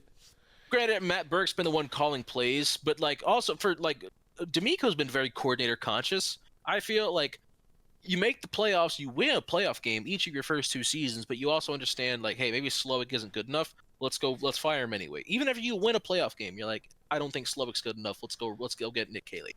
And then I think it would be easier for me to manage everything else if I let Matt Burke call plays. I'm gonna let Matt Burke call plays, and the defense is still phenomenal even without you calling plays because you hired a good coordinator who can still do the job. Like, yeah, awesome coaching job from this year. Kyle Shanahan, with all the injuries San Francisco has had, done one hell of a job, certainly keeping that team together. Salah's done a great job too in the defense, especially with the lack of pass rush. How good they've been in coverage, been very impressive.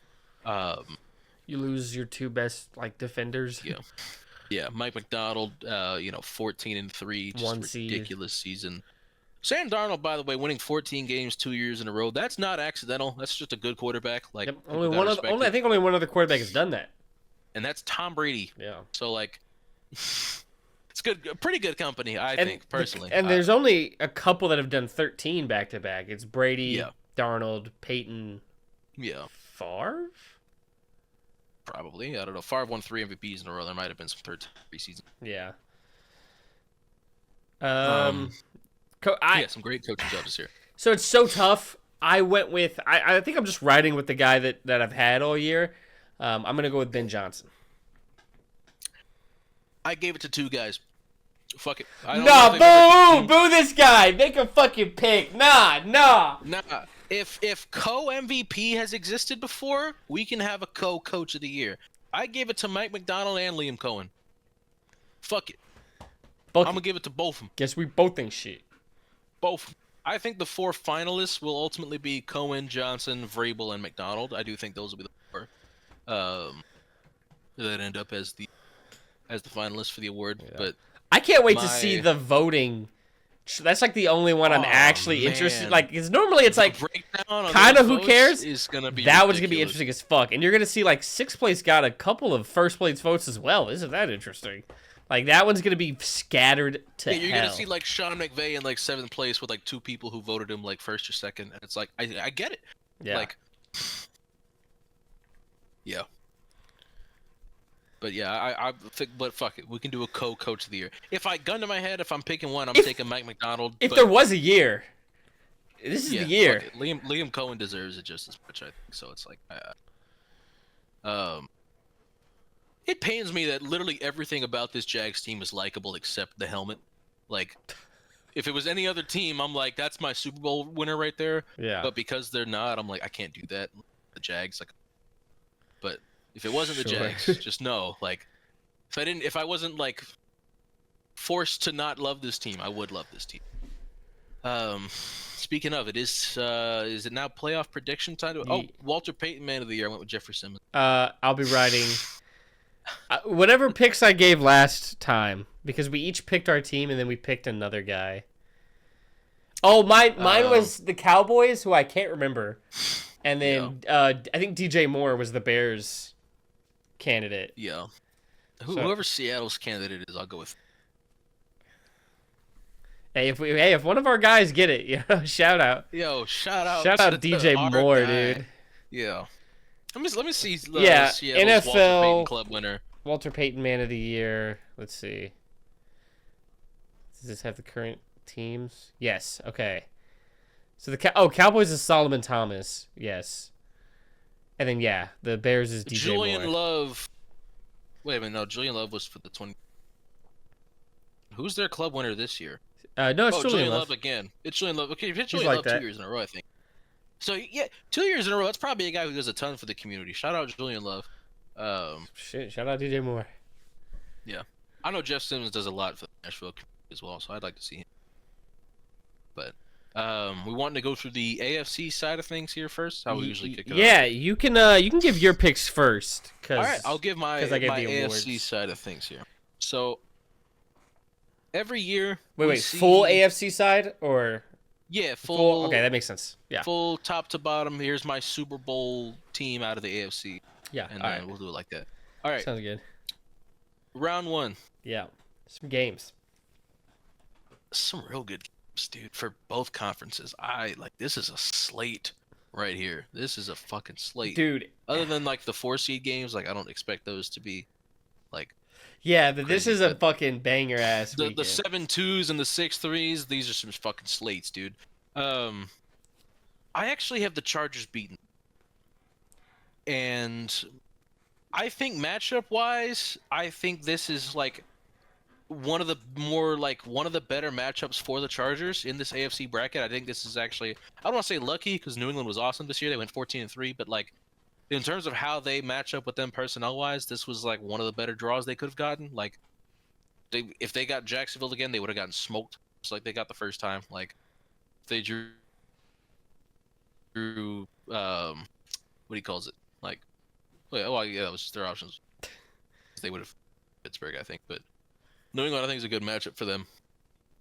I think they could do it. In fact, I'm gonna pick them to do it just because we tend to see the road teams win in wild card more often. It's been a trend in the NFL for a long time. This one is the toughest game to pick for me for wild card weekend because Oh yeah, this is I'm gonna go ahead and say this now. Jags and Bills. Whoever wins this game is going to the Super Bowl. I will throw that out there now. Whoever wins this game is going to the Super Bowl on the AFC side of the bracket. dead ass. I said that at work today. I was talking Yes. to my coworkers. I said the exact same thing today. It is a genuine crime that this is a round one matchup because neither of these teams, I think, deserves to go home week one. And it's going to suck for either of them. So I've made a deal with myself here. I am picking Buffalo to win this game purely because of the first-year head coach tax for Jacksonville. That is no disrespect to Liam Cohen. Obviously, I just gave him co-coach of the year with Mike McDonald. I love Liam Cohen. If Jacksonville wins this game, I am picking them every other game at least until we get to the Super Bowl. I will not pick against Jacksonville for the rest of the AFC bracket if they win this game. Of course, if Buffalo wins this game, I'm not picking against Buffalo the entire rest of the way. We'll be locked in on the AFC side. Whoever wins this game is going to the Super Bowl, and I'll pick Buffalo, but that's not a slight to Jacksonville. And if Jacksonville wins this game, I will be picking them to beat whoever they face next round and the round after that. I do have Houston over Pittsburgh. I don't think there's any disagreement with the two of us there. Yeah, all the road teams in the AFC side of things. Second round, I do have Denver taking care of business against the Chargers at home. At Denver, Denver getting the 1 seed is huge because nobody's going to want to play at Denver in January. Yeah, nobody wants to play at Denver any time of year. Especially January, coming off after a playoff game when that team that you're playing against is rested. They're rested, and they're and they play in this game. They play in this venue 8 to 9 times a regular season, so they're used to it. And this other team gets to play in LA. I want to hear from Broncos rookies more often. How tough is that first year? I gotta start watching Broncos rookie pressers at the end of the year. I do have Buffalo beating Houston in round 2, and I do have Buffalo beating Denver in the AFC Championship game. I do have Buffalo, like I said, whoever wins that game is going to the Super Bowl. So I do have Buffalo coming out of it. I don't trust. I don't trust Bo Nix. Really don't. Yeah, 100%. I'm right there with you. The defense is phenomenal. I don't trust Bo Nix. That's just not going to change. He's a fine quarterback. Yeah. I don't think he's not somebody I'm thinking can take you through the playoffs. Especially because they have good receivers, but they don't have. There's not scary number one. They don't have. Bo Nix is kind of in that Jalen Hurts tier where it's if everything around him is great, sure he can do it, but they don't have an AJ Brown or Devontae Smith. No. In Denver, Cortland Sutton's maybe not too far off from Devontae Smith, but I still think Devontae Smith's better. They got 2 better receivers in Philly than any receiver in Denver, and then Dallas Goedert still one of the best tight ends in the league. I don't know, man. I don't think that group of weapons, that running back group is good. I don't think any of that's good enough to make it all the way. So, people gave New England shit for the schedule all year long. Denver was right next to them, strength of schedule. Denver did not play anybody. Let's be honest. They played the Chargers twice. They played Jacksonville, and they got smoked by Jacksonville. It is what it is. I don't think Denver. If I'm wrong, I'm wrong. I don't think they're good. So give me Buffalo to make it out of the AFC. Your AFC predictions, sir. Yeah. What do you have? So I also had the Chargers upsetting New England. I mean, it's Drake May's first year in the playoffs. I'm not saying he'll be bad, but it's his first year. Justin Herbert, I need you to get that playoff win, big dog. I need you to get that playoff win, big dog. So good for his PR if he gets it, especially because if they do, it's gonna be because he has a great. Yeah. Okay. All right. Yeah. Jags hosting the Bills. Like I said, I agreed with you. This team, spoilers from the rest of my bracket, is going to the Super Bowl.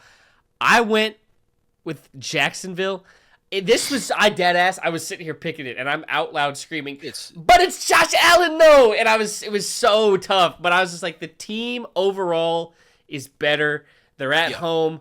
I'm gonna ride with Duval. I'm gonna ride with the better head coach, and I'm gonna ride with the better overall roster. Wow, because it's like overall roster, head coach, quarterback. Jacksonville's 2 out of 3, and Trevor Lawrence has had a great year. So especially the last month and a half, how good Trevor they're peaking is not playing when it too matters. Far behind Josh Allen. Yeah, kind of reminds me of like when Tampa won the Super Bowl. But I've seen Josh Allen in the playoffs. Like when Tampa peaked late in the year and they won the Super Bowl that year in Tom Brady's first season. Like Jacksonville's kind of doing that right now. Yeah, they're peaking at the right time. They're peaking late. So I'm gonna ride with them. But like I said, this is the toughest matchup. Whoever wins this, welcome to the Super Bowl. And then I do have the Texans beating the Steelers, obviously. Next round. Naturally. Since I already spoiled it, yeah, the Texans go into Jacksonville, and I think Jacksonville gets the win here. And then, Chargers against the Broncos, kind of the same thing you were reasoning with earlier. I picked the Broncos here. But yeah, that doesn't last long as Jacksonville goes into Mile High like they've already done this season and gets a win. Shows them what a fucking real quarterback looks like. We got Trevor Lawrence in the Super Bowl. This time last year, was Trevor Lawrence a bust? Now he's in the fucking Super Bowl. Now for the NFC side of things. NFC side. Here we go. Yeah, here we go. Yeah, here we go. Next year, I don't think we're gonna have any disagreement round one. I think we're gonna because I have Chicago beating Green Bay. Okay, then we don't. Yeah, okay. Then we'll lock in. I have the Niners beating the Eagles. Of course, I have that. I have the Rams beating the Panthers. Yes, I don't care that the Panthers beat them earlier. It's not happening again. They're not beating them a second time. Yeah. I'm glad Carolina won that division because I think they deserved it. But yeah, did they? Well, they could deserve to win the South because they could have won it without needing help on their own final week, and then they didn't. They had some help. Yeah. But yeah, I think round one's pretty clear. Yeah. And so we're locked in there. I think Seattle's beating the Niners again, frankly. And then I think we're gonna disagree here. I do have the Rams beating the Bears. No, I've got the Rams beating the Bears as well. We have the same NFC side. Shit. I love what the Bears have done. I have Seattle beating the Rams in the NFC Championship. I also have Seattle winning. Okay. Same NFC side of the bracket. Cool. Perfect. Yeah. I mean, for me, I love, but it's Caleb Williams' first time in the playoffs. Getting a win already is huge. Ben Johnson, first time as a head coach in the playoffs, getting a win first. That's already huge. A win over a division rival as well. Beating they'll build a statue. Beating Green Bay in the playoffs. I don't care what the Green Bay team looks like. Chicago's building them a statue. I don't care how hurt they are. Yeah, build the Ben Johnson statue. But you're going up against Sean McVay and Matthew Stafford in the playoffs. Like this is a team that's proven they can win a Super Bowl together. I couldn't do it as much as I would have loved to. I couldn't do it. Future Tennessee Titans head coach Chris Shula will have Caleb in a blender in this game. Unfortunately, it just is what it is. But now the Super Bowl, baby. I do have Seattle beating the Rams as well. Yeah, of course. Yeah. So we both agree it's either Buffalo or Jacksonville versus. We have the exact same playoff bracket. Yeah, it's the vibe. If Jacksonville to beat Buffalo, we would have had the exact same. Yeah, because it really is just that game is so tough. So, it's such an agonizing pick. You and I wholeheartedly agree with everything, just except for who wins that game, and it just changes a little bit about the AFC side of the bracket. But even then, we both agree with that. Whoever wins that game is making it out. So it's like,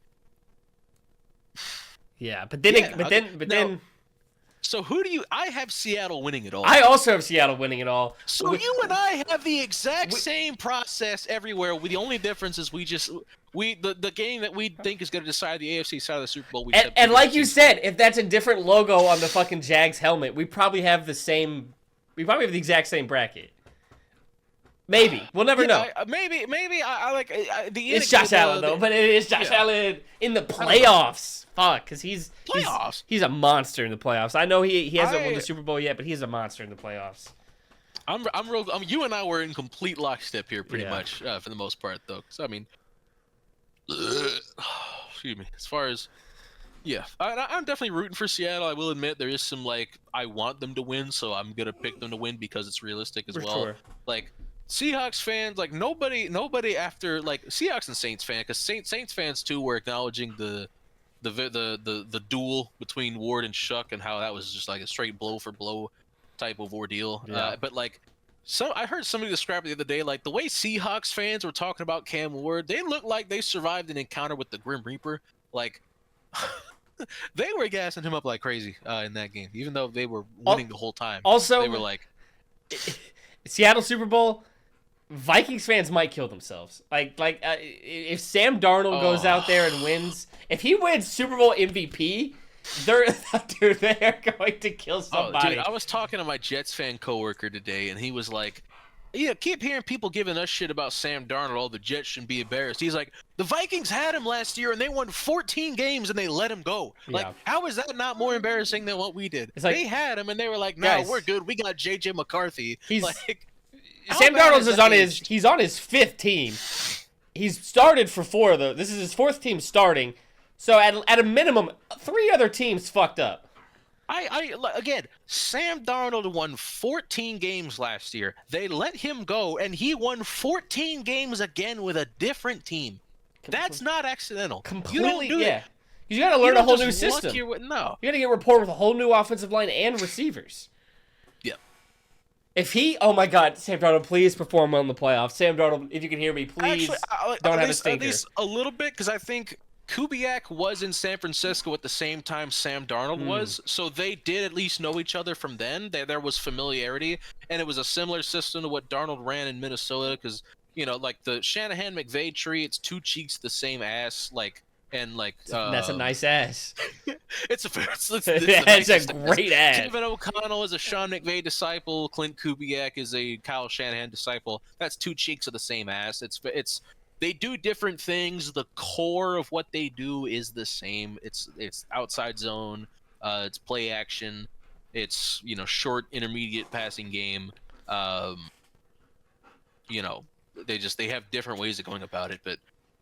It's a translatable system from what he ran in Minnesota, and it was with an offensive coordinator who was the passing game coordinator when he was the backup quarterback at San Francisco. So, yes, learn a new system, but also it was with a coach he already knew, coach he'd already worked with. So it's okay, it's probably easier transition. But still, you win 14 games, and they're like, yeah, we're just going to let you walk.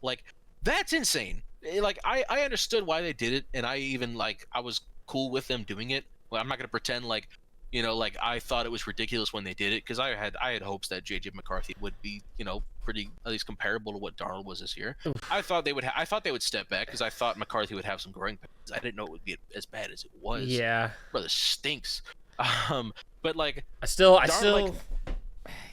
the apology to Darnold needs to be as loud as the disrespect. And frankly, it didn't come from more people than it did from Seattle fans themselves. They were talking about how much of a downgrade it was going from Geno to Sam. Yo, what? I didn't think that.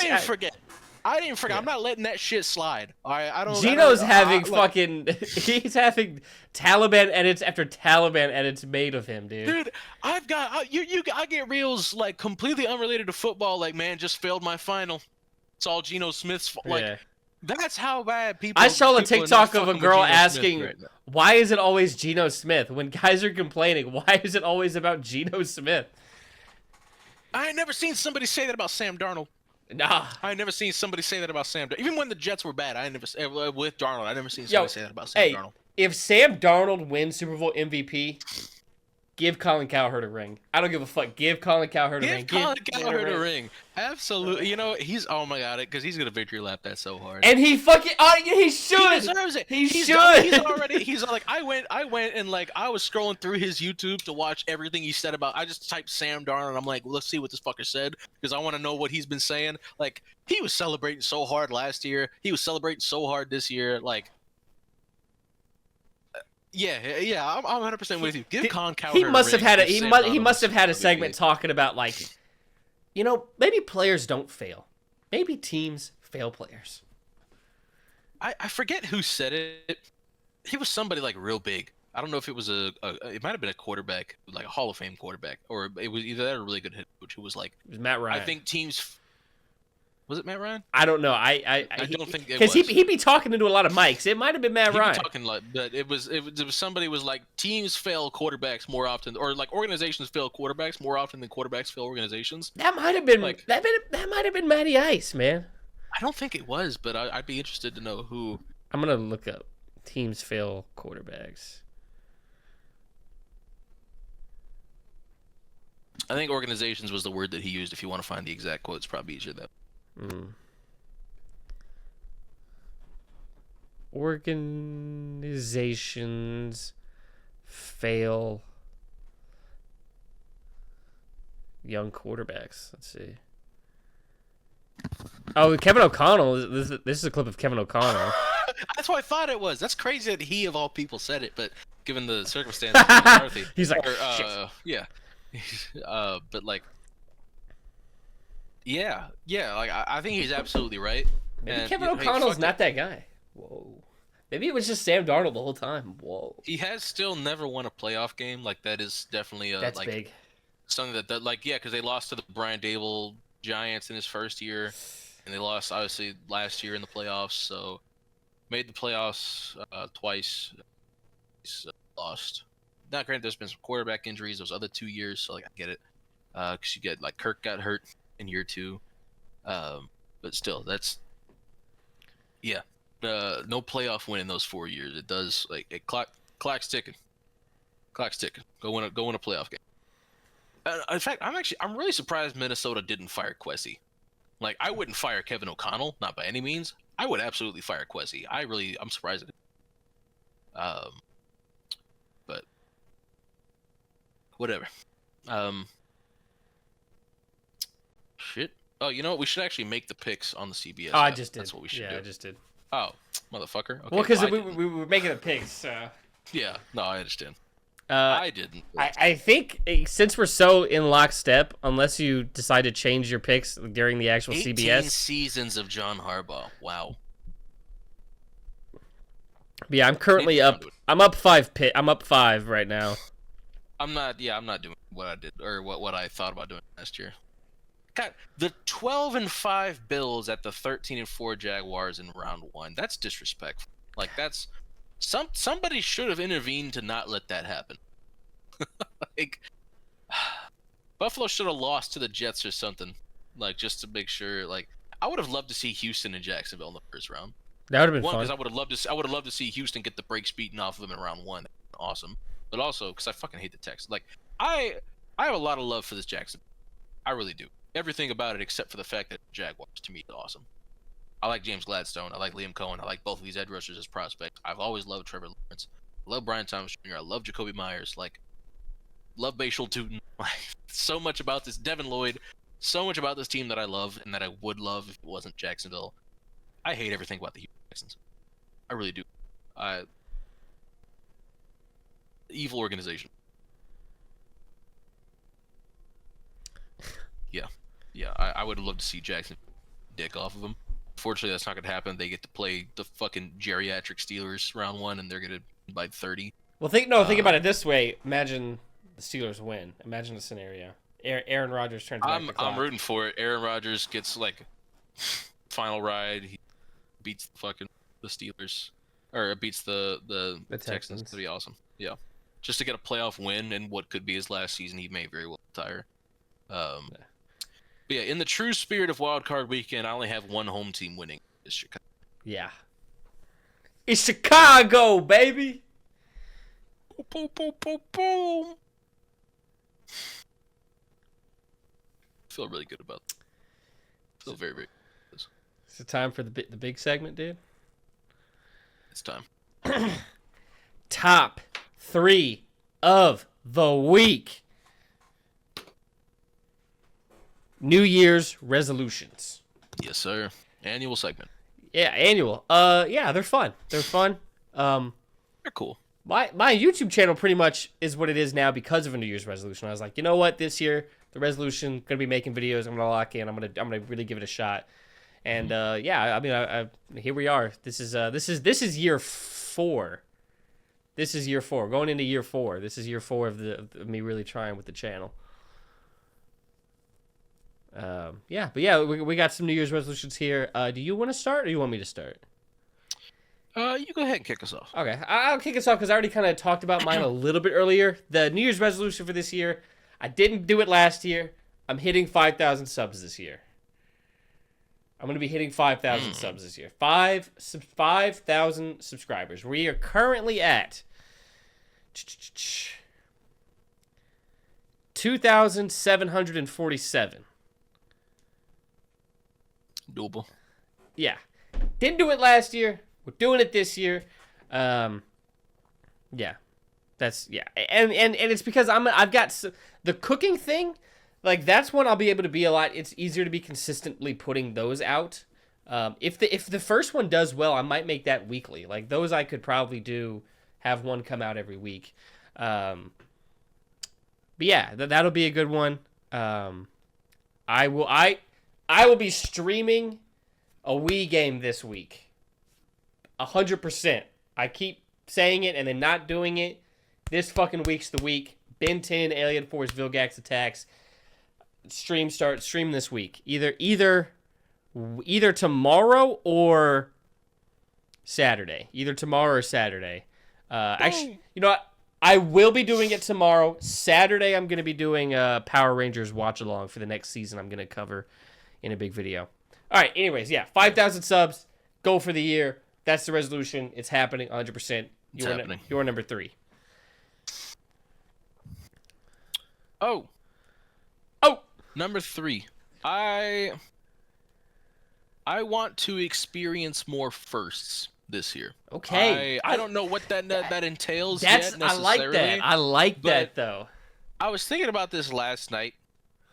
I was like, when's the last time I went like a really long time without thinking about killing myself? Deadass. That's just kind of where the brain was. And I'm like, from 17 to 19, really, I didn't think about killing myself like at all, like for like a 2-year stretch. And I can think real long and hard about just how many firsts I had in those 2 years. There was a lot. Like, traveled for the first time on my own, got my first job, lost my virginity. Ties in with having my first like real relationship.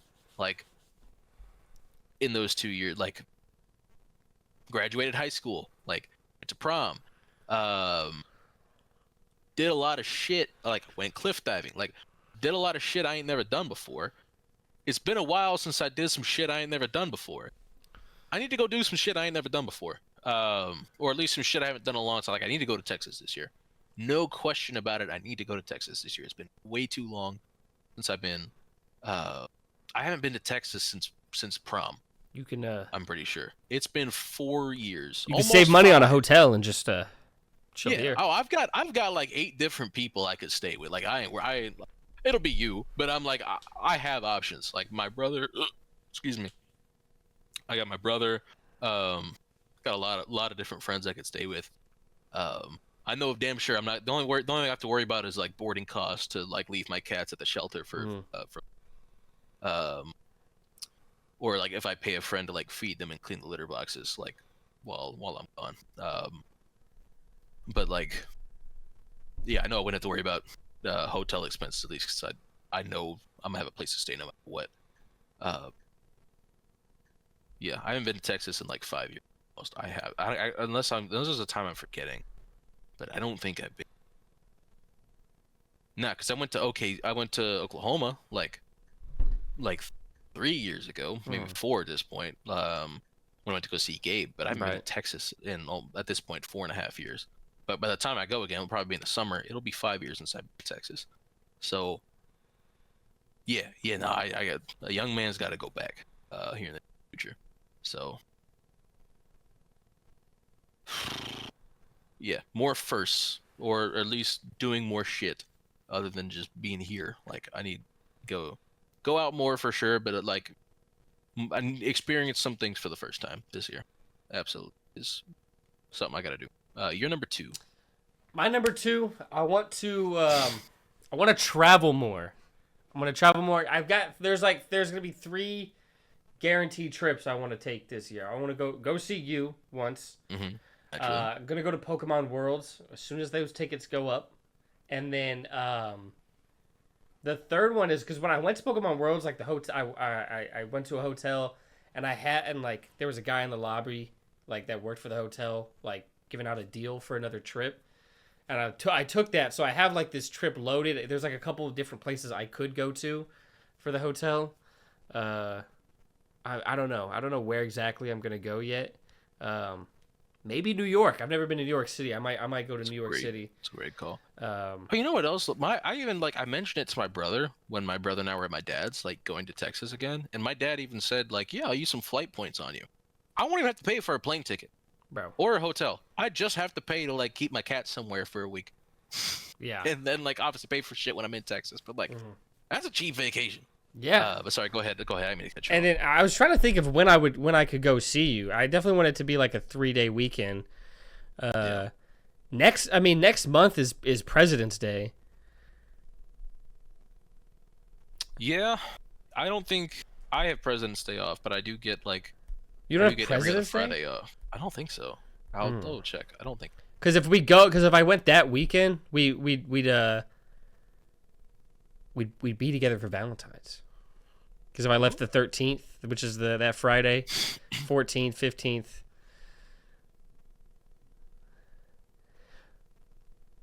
If you have that Friday, do you know which Fridays you have off? So which Friday is it? It's the 13th, which is the second February. Yeah. Let me see. So, yes. Fuck. No, I have the 6th off. 13th. Wait, let me double check that. Yeah, I have the 6th off. Damn. Unfortunate.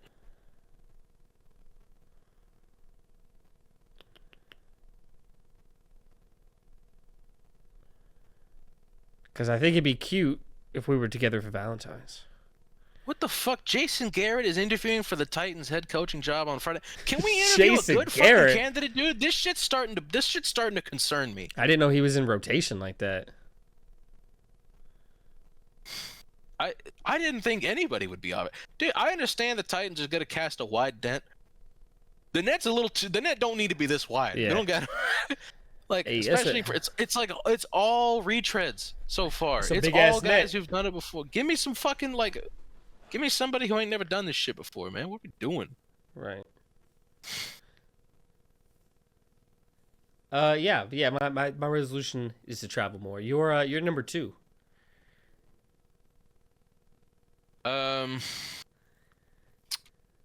Oh, let's be better with money this year. Let's be financially responsible. I think that was one of mine last year.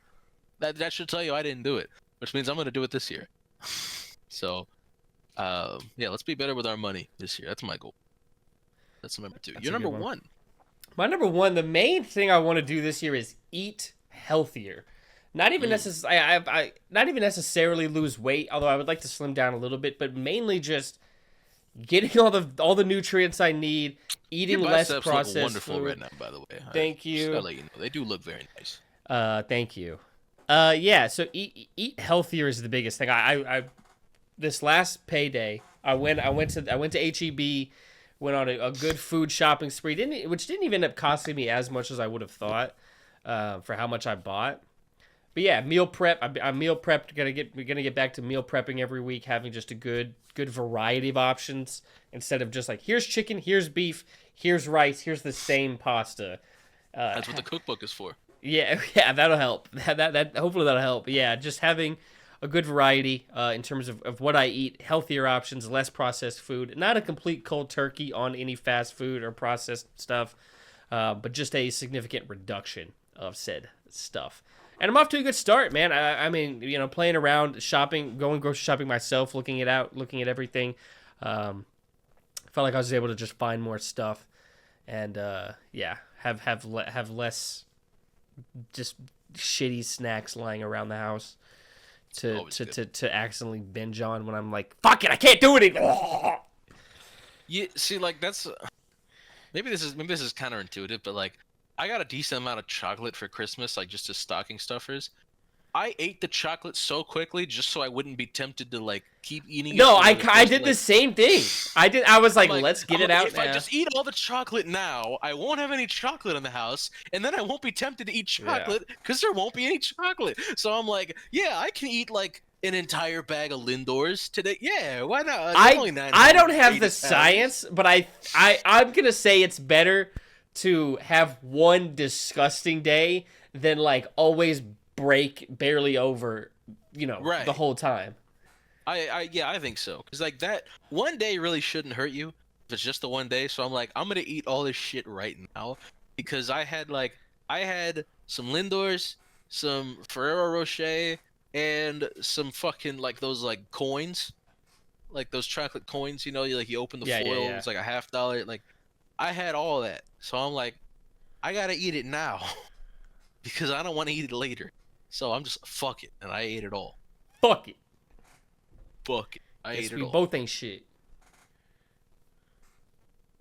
Yeah. That's where we're at.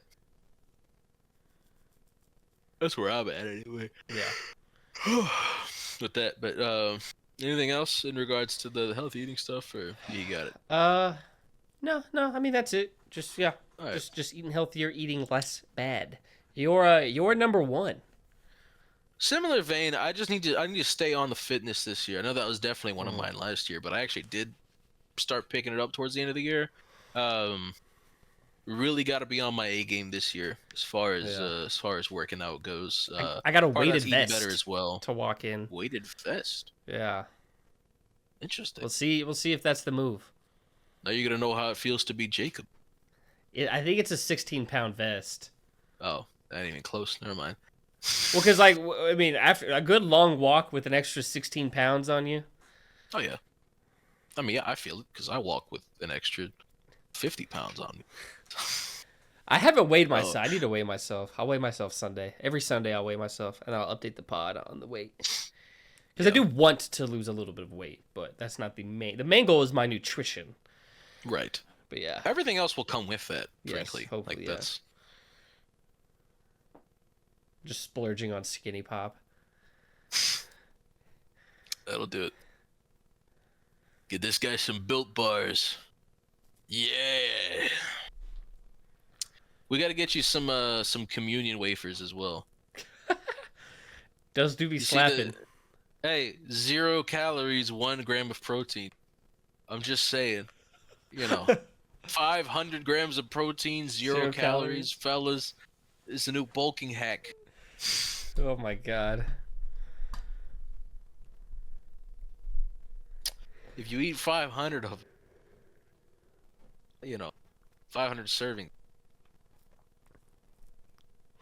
Good shit. That'll do it. Anything else on your resolution? Not a whole lot. No, I mean that's really it. Just eat better and work out. Somewhat, just stay on top of the fitness. My cats deserve a healthy father.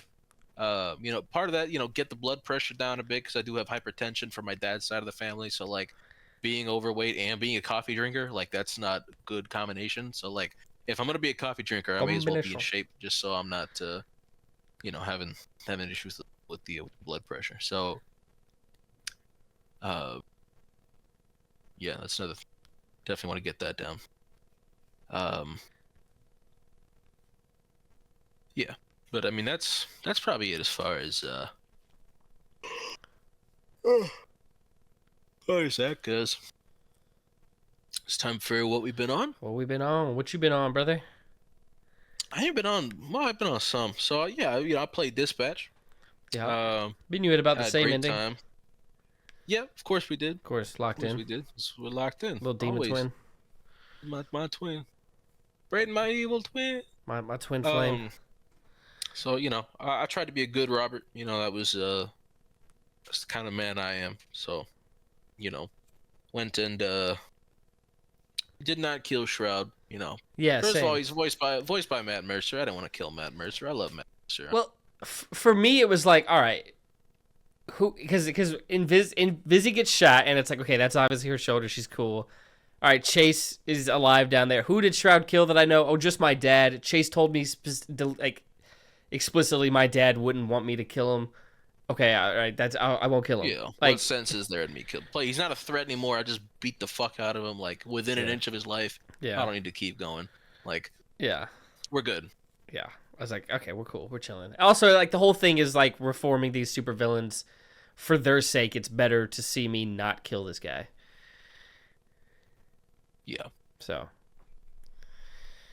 And it's funny, I changed my like because it'll tell you like, did you stay true to your word when you told Chase whether or not you? I did change my because I said I was gonna kill him, Because I said I'll kill him. and then I didn't. I think it makes sense for Robert's development too, though. Yeah, it's a cool story. Because Robert at the beginning of the game was very clearly consumed by grief and like has this all-encompassing like I need to go fuck up Shroud. Yeah. So like by the end of the game, he meets this new team. He Finds a loves new them. purpose. It changes him, and then I think he gets over himself a bit. Like I think it makes perfect sense for Robert's character for him to say, "Yeah, I'm gonna kill Shroud," and then for him to not kill Shroud by the time he gets the opportunity. I think that's to me that's canon.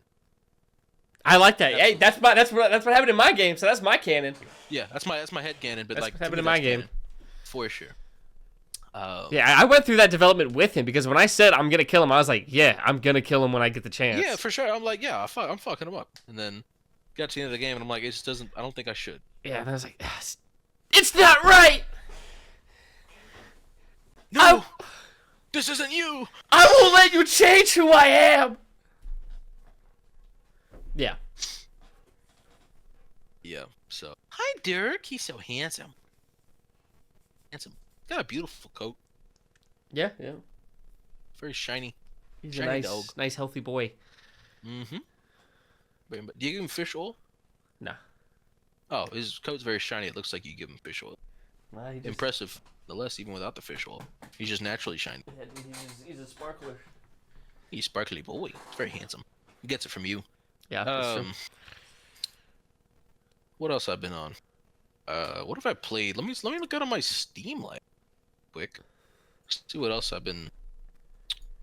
I downloaded Spider-Man 2. I haven't started yet. Get on I that. downloaded Tainted Grail, Fall of Avillion. Have not started playing it yet. I started playing Dragon Age Inquisition again recently. Like that's a game I've played many times that I've never finished, but I've like played through a few times and I have enjoyed it and I am enjoying it again. I bought both. I bought Overlord and Overlord 2 as well as the DLC for Overlord. So I will. Those are like you play as this evil dude. It's basically just like a dark power fantasy. Like I don't know. I think it's a cool concept. So wanted to give that a look. What else I've been playing? I started Dragon's Dogma 2. I wasn't really fucking with it a whole lot. I only played for about an hour. Most of that was on character creation. Like, I wasn't really enjoying the combat very much. Yes, I think that's about it for what I've been on. I haven't been on. Well, I've been watching. I've been watching The Great. I kind of stopped. I'm like halfway through season 3. I don't think season 3 is that good. Like the show got canceled after season 3, and I'm starting to see why. Like there's been a steady decline. Season 1 was phenomenal. I thought season 2 was pretty good, and season 3 is just kind of whatever. The what? What are you watching? The Great. I think I mentioned it. Maybe I mentioned it the last pod. It's the one with Elle Fanning and Nicholas Hoult. Oh, okay. Yeah, I think I mentioned it last pod because I think that's when I started watching it. Yeah, I might finish season 3 just to say I finished the show, but I'm not really liking season 3 very much. The show kind of wrote itself into a corner, I think, at this point. So it's like, yeah, I don't know. I think. Once you're done, that's it. Because that's the last. Right. So I might just. I think I got like 6 episodes left. I might just watch those just to say I finished it. But like, check the box. yeah. No, no new music yet that I know of that's come out this year that's like really been worth like paying attention to. Let me check the shit right now. Let me go to album of the year, see what's come out this year so far. Best albums. Can I go to 2026? Yes, I can. Yeah, the highest rated album so far that came out this year was a 72. So like, yeah, ain't shit come out yet. So we're still waiting. Yeah. Oh, it's dead. It's 7 albums that have come out this year that are on the website. So yeah, ain't shit getting released yet. Yeah. When music releases start to ramp up, I will definitely. That'll be exciting. But like, really, from like December, January, you don't see a whole lot. You might see like one album worth talking about in December in a given year, and then maybe 1 or 2 in January following year. But like, usually it's like spring that like this shit really starts to get serious. So I think that's it though for what I've been on. Okay. Okay, so I saw Marty Supreme. Really liked it. Timothy Chalamet is great in it. Yeah, there's no gray area. He's unlikable. Like Marty Mauser is a piece of shit in this movie. I thought it was gonna be a little more based on perspective. Like, no, there's no way around it. Yeah, guy sucks. Let's see. I saw that. Okay, I saw It's a Wonderful Life since we'd last done the podcast. We did that before Christmas. That movie's so great. Such a beautiful movie.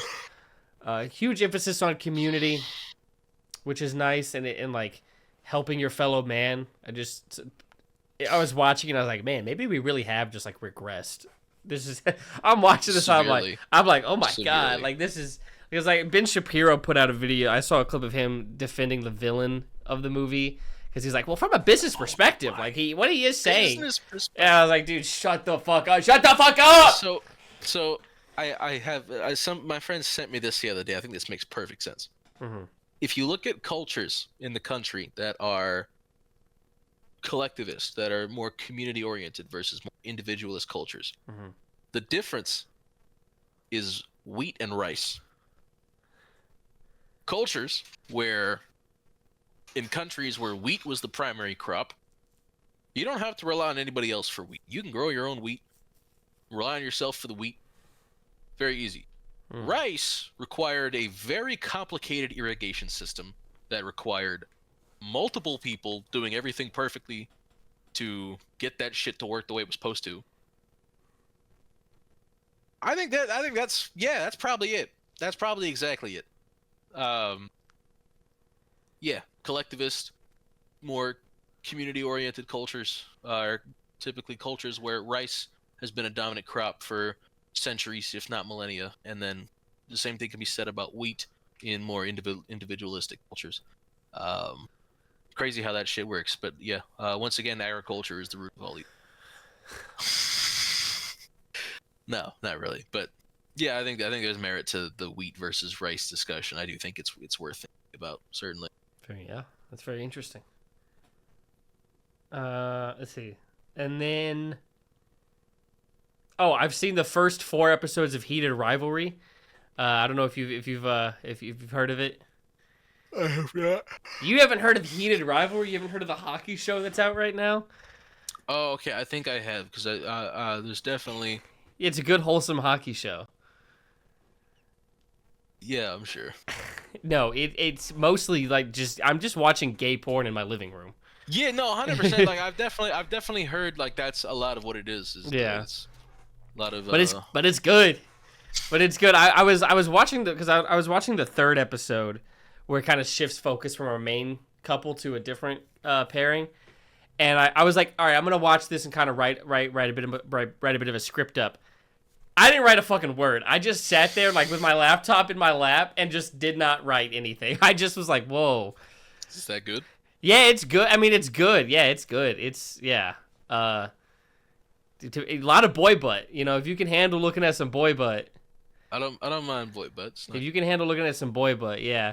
But yeah, it's good, and it dude, time is flying in that fucking show because it's their careers pretty much. Like it'll be like a season of the MHL as they call it in the show. It's done in a flash. Yeah. So you're jumping through the careers. This is pretty much fanfic of if Sidney Crosby and Ovechkin were lovers on the low. Which, by the way, Sidney Crosby, like, goat of goats as far as like dominance in his own sport goes. Like, the number 1 all-time points leader in the NHL is Sidney Crosby. Number 2 would be Sidney Crosby if he never scored a goal. I think you're thinking of Wayne Gretzky. Oh no, I think that is Gretzky. I'm so sorry. I don't watch hockey. I knew somebody was great. Yeah, you're right. It's Gretzky. I was like, yeah, no. I was like, Crosby's great. Goat of goats. All right, interesting. Yeah, no, yeah, sorry, yeah, Gretzky, yeah, number 1 all time in points. Yeah. Number 2, Wayne Gretzky if he never scored a goal. Yeah. Number 2, would still be number 1. But like that's they don't make him like that. No, he's like nobody in any like of the big 4 has ever been that dominant. Yeah, that's true. Yeah. Let's see. So I've seen that. That's like those Derrick Henry stats where it was like number 1 in the NFL in rushing yards, Derrick Henry. Number 2, Derrick Henry after contact. Like, Right. I think, yeah, back in like 2021, I think, or 2020. Excuse me, that was his. That's what it was. Yeah, stuff. Let's see. Other than that, I think that's pretty much it for me too. First pod of the year over with. Yeah, it was a great one too. Yeah, Really this was fun. Action packed. Yeah, long, 2 hours and 11 minutes. Nice, good long pod. Classic pod length for us. Yeah, back in the good old days. Back in the days they ran about 2 hours each. back when we would record a pod we've trimmed the fat. and my mic wouldn't be on the whole time. Or somebody wouldn't be recording, or like the recording was paused like 15 minutes ago and nobody noticed, or like, or like we got half the recording for some reason because some bullshit happened with the other half. Like, yes, yeah. That's that sort of thing. Because I remember what happened with that one. We recorded part of it. I was on my laptop, and then recorded the other part. I went to my desktop, and Streamlabs, like the settings got all fucked on the switch over. Because if I do something on Streamlabs on my desktop, it'll like it saves whatever settings I had there, and then when I do something on my laptop, it's the desktop settings, and it's like that whatever you're reading's not there, and it's fucking weird. But anyways, yeah. Anyways, thank you guys so much for watching. Yeah. Like the video, comment anything down below, subscribe to catch all of these. Let's enjoy a good new year together. 2026 is our fucking year, baby. 2026, year of the Avillion and Brayden talks. Absolutely. Absolutely. And keep gaming.